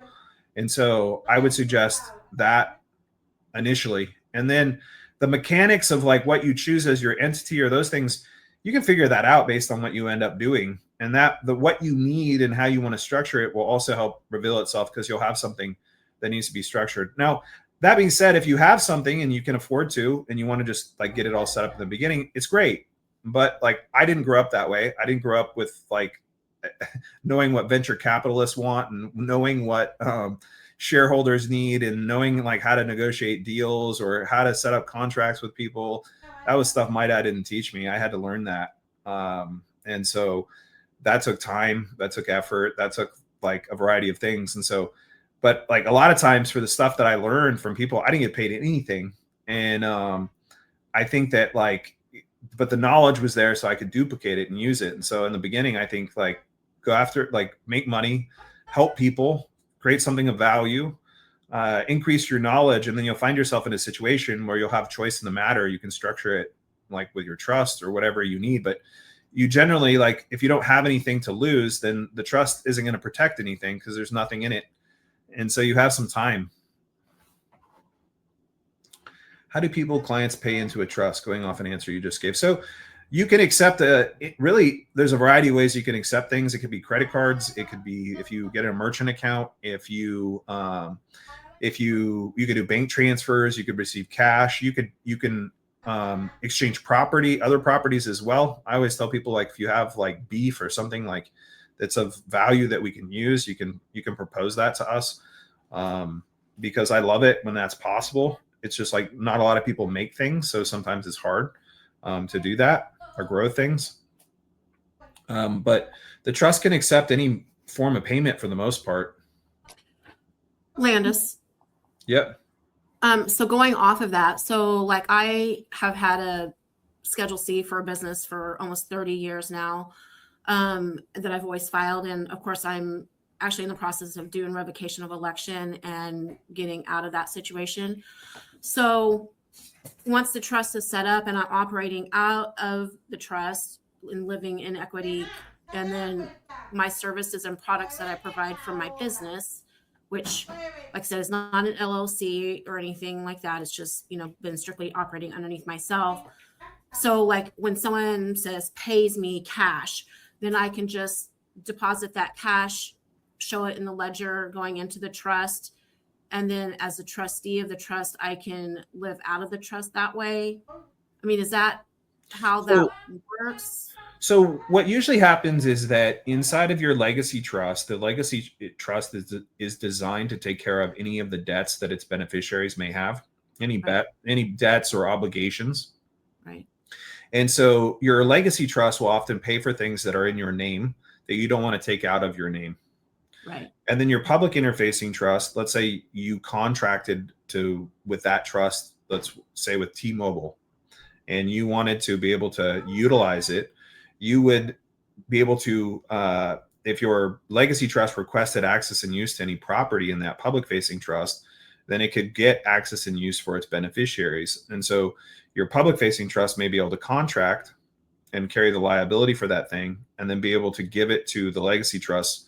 The trustees can give it to the trustees to use. Okay. Yeah. Does that make sense? Yeah. Okay.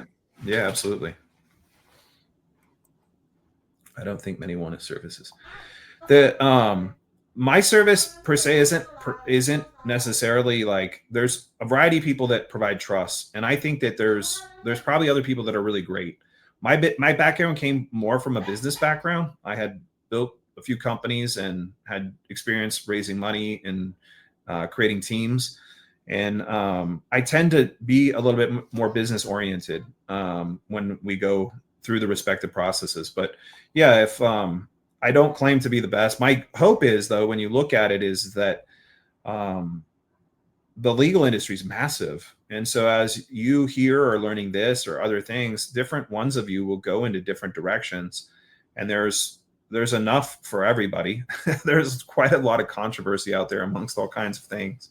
So love your pictures. Thank you so much. Are you aware of Benson Financial Spendthrift Trust, and how is yours different? I'm not familiar with theirs. Is that a private trust? So private or public really comes down to, do you have a trust that's registered with the state or one that's not? Jennifer Z, any main questions that we should know or do answer before we chat with you? No, I keep it. There's nothing, like, for me, if you share your background with me about like what it is that you're up to, kind of some of the objectives you have, then I can tailor the conversation based on your respective needs and go in depth with you about those things. I shared a slide with you today. I have a variety of tools that we work through. And so in those, I can, because we have like a clear agreement to keep things private, I go into those more with people. Could you please explain again what happens if a private trust owns a business that needs a contract or permit to operate? So like an LLC, for instance, has interests. So like it has 100% interest to start, let's say. And let's say MQ, you and I created a partnership with an LLC, and it's 50-50. So I would have 50 units of interest. You would have 50 or 50%, however you want to look at it. And so what I could do is I could transfer that ownership to the trust. The trust could own it instead. And so the trust has the ability to own property, and that interest can be property. Andrew, I mentioned, is McDonald. That's his last name. I'm independently contracted to people. Many of these people want me to file a W-9, W-4, which is independent contractor. They don't feel comfortable hiring me without this form of tax protection on them. So different people have different views on this. A gentleman that I respect says that he doesn't think there's an issue filing a W-9. I'm still a little gray and haven't went through enough rigorously to look at it. Because my concern is if you're sending them like a third party this information, are you now agreeing to something potentially? And so it's a little bit gray. But the gentleman who told me, he also has quite a bit of experience. And so I just like to figure it out. I like to know myself. Yeah, but I know what you mean. Let's see. Personal business advice at 4:35 was such an epiphany before as a freelancer. I was trying to do a financial business cycle. Awesome, Sal. Yeah, I think especially when you have a creative background, I have a creative bent. It's always been like really good in that I'm really good at creating new things, but I also too like I don't fit in a traditional structure, and so corporate structure usually gets mad at me at some point. During COVID, I wasn't getting the shot, and I formed a company and brought the investors and built the team and kind of put it all together. And my partners were like, "You're going to kill us in the office," and the CEO was like, "You're going to kill my mom," and they're like, They sent me basically. They're like, "You can't work from here." And it was funny because the work at this point, everything was running like really smooth. It was mostly to go in and hang out, and they sent me home, and then after 12 months, they figured out how to fire me. And so nothing is completely consistent, like with anything that you do in a sense. But being creative, I think like it's really helpful if like you first figure out how to just take the thing and make it make money. If money is your aim, money's not the only thing that we can create. I think oftentimes it gets in the way for us as like creative power. I think that when you talk with business people, the conversation usually centers around like, how is something going to be profitable? How is it going to make money? And that's the nature of a business. I think that we have capacities beyond that. Like we know that the currency is not real. We know that it's not, it's backed by us. We are the backing of the respective currency. It's us. And so, to only have the aim to get more of this thing that's make believe actually like limits all the other possibilities that are possible. The problem I think that we have as people right now is I had in one of our friends groups that we have, and if any of you want to join, you can join our friends groups. I'll be scheduling out those this next year. We'll be doing it once a month. But the issue that we have is, I think, is like people like 25% of people say that they're alone. And then 75 to 80% of people say they don't trust their neighbors. And so like, if you don't trust your neighbors, you probably are spending a lot of time alone and your circle is very small. And what that keeps people from being able to do is actually organize together in order to create things. It means that like your capacity is always limited by you, and we can't quite figure out how to connect ourselves together to do more. We have a lot of resources at our disposal, and there's things that would be amazing to have in our lives that maybe they're quote unquote expensive, but they might not be expensive if 20 or 30 people put their heads together to try to solve the underlying issue. But I think with money ends up clouding it, where we have to figure out not only how to make solve a problem, but we also have to make it profitable. And some problems, I don't think, like having access to clean water or having food or having certain things like I don't know that it's like I don't know that it should be profitable. It just should be like the air we breathe, like like it's here, it exists. So, that's just my thinking. Anybody? Oh, there's some more. Okay. Can trust be used to protect a business that works in natural substance that government decides illegal, such as cannabis? How organolegalism? So this is a tough one. I don't know that it protects it.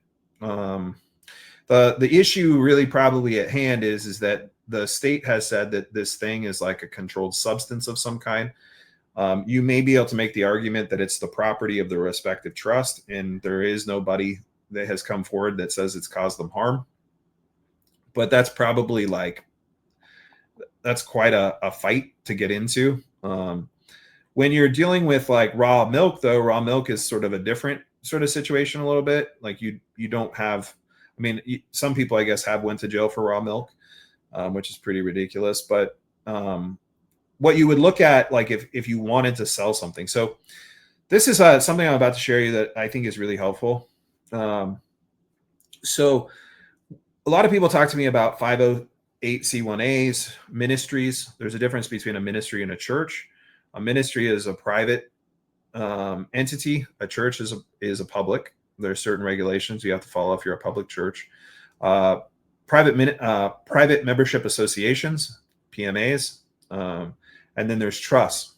So these organizations in general require two people to set them up. In a trust, you need two trustees. In a ministry, there's usually like someone who is the administrator of the respective ministry. There'll be a title. There's usually one other person. There's at least a member. There needs to be a member if you have a ministry. And in a PMA, there's usually two board members that are creating the respective PMA. But the thing about all of them is that the way they interface is using agreements or contracts. So in a PMA, you have a membership agreement. In a church, you have something that you have essentially said that you've taken an oath, or you've been baptized into something, or there's something that signifies membership that you go through in order to become a member of that respective order. In a trust, you just create a contract between the parties, and it's a private contract or a private agreement that is had between the parties. In all three of them, though, they're all using contracts in order to interface. And so in most cases, I find that people can use trust in order to do what they need to do. In certain cases, if you're dealing with stuff like medicines or things that are part of ceremony for different religions, you're probably better suited to try to use a ministry for that, because you can associate it with the practices of the ministry.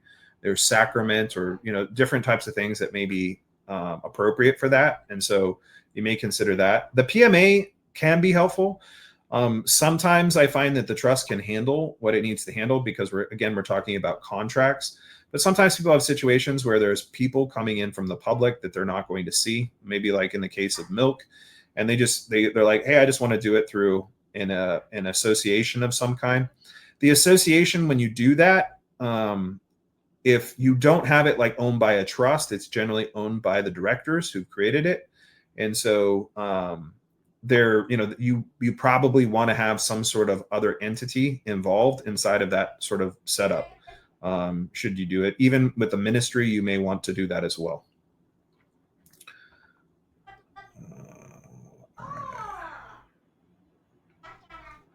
Yeah. If the trust owns 100%, set up describe. So the trust it never files a tax return. It never volunteers to become a tax-paying entity. So it has nothing that it has to pay. Sal, yes. New educational model, PMA or trust.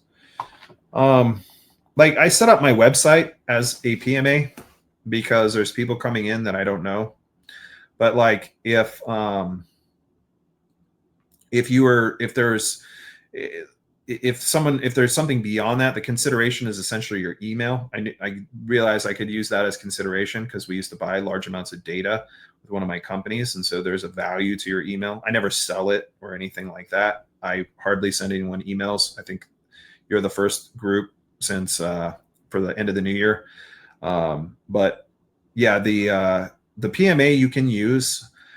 Here's I guess with what I was sharing before, as far as a consideration is that if you have a ministry and you have a PMA and you have a trust, you're going to have to learn how to operate 3 different entities.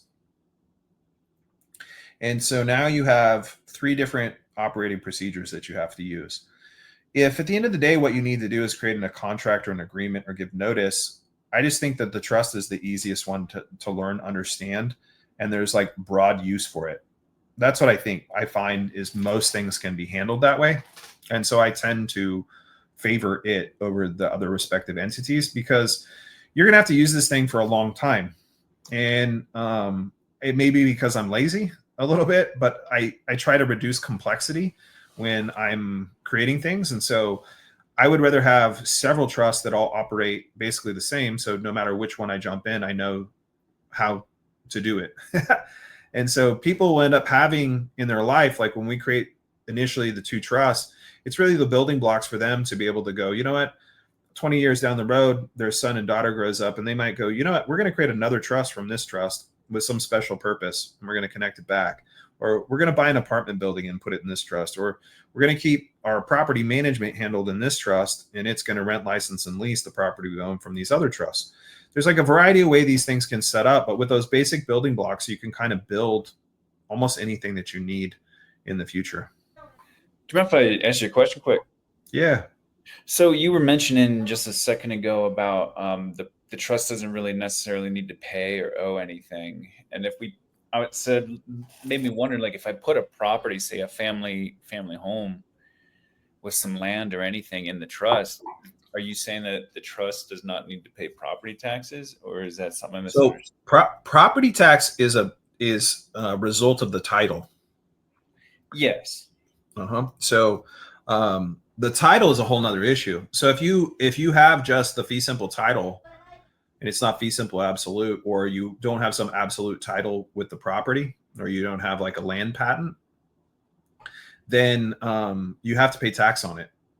What they've done is they've essentially turned you into trustee over the property. You have control and own what's like on the land, but not the land itself. Yeah. I understand what you're saying there. Mm-hmm. So some people go down the path of understanding title, like getting land patents and things like that. And then with a combination of equity,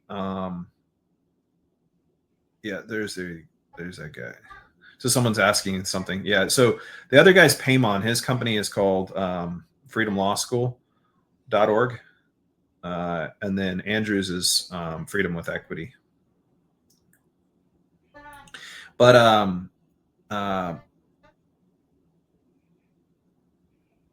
lost my, it's the taxes.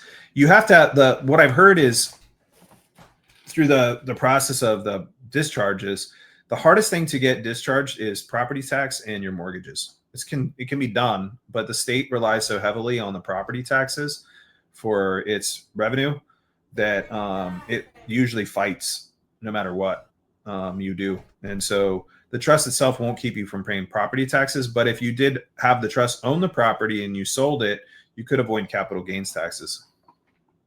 Okay.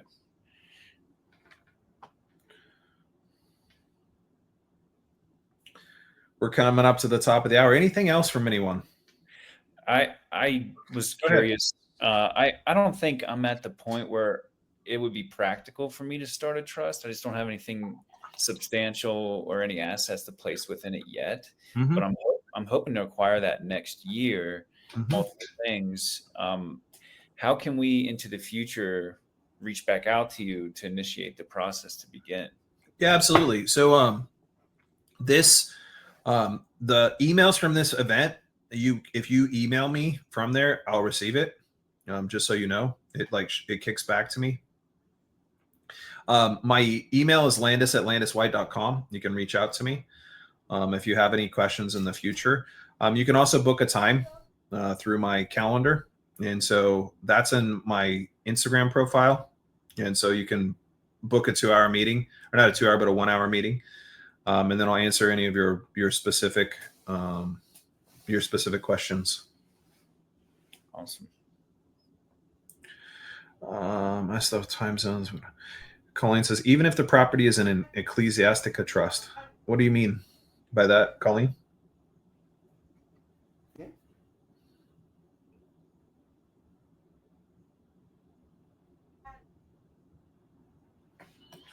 Fantastic learning, Clayton. Thanks, Clayton. It was good to see you guys. Could you put these meeting options in the chat room, please? I'm not sure what that is.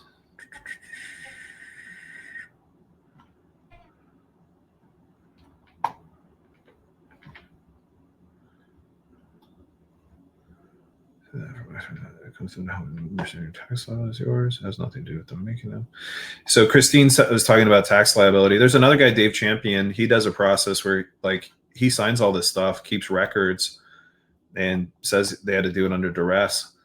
And I might be simplifying it, but like they've had success as well. There's a variety of ways to understand it. You don't really have there's nothing that is causing you to report. Like you're basically like telling on yourself. You're like saying that I'm going to do this thing, and you don't necessarily have to. But there's a variety of people that teach it. And what I suggest is like, check them out, see like what they're up to, because sometimes that's like a really helpful thing.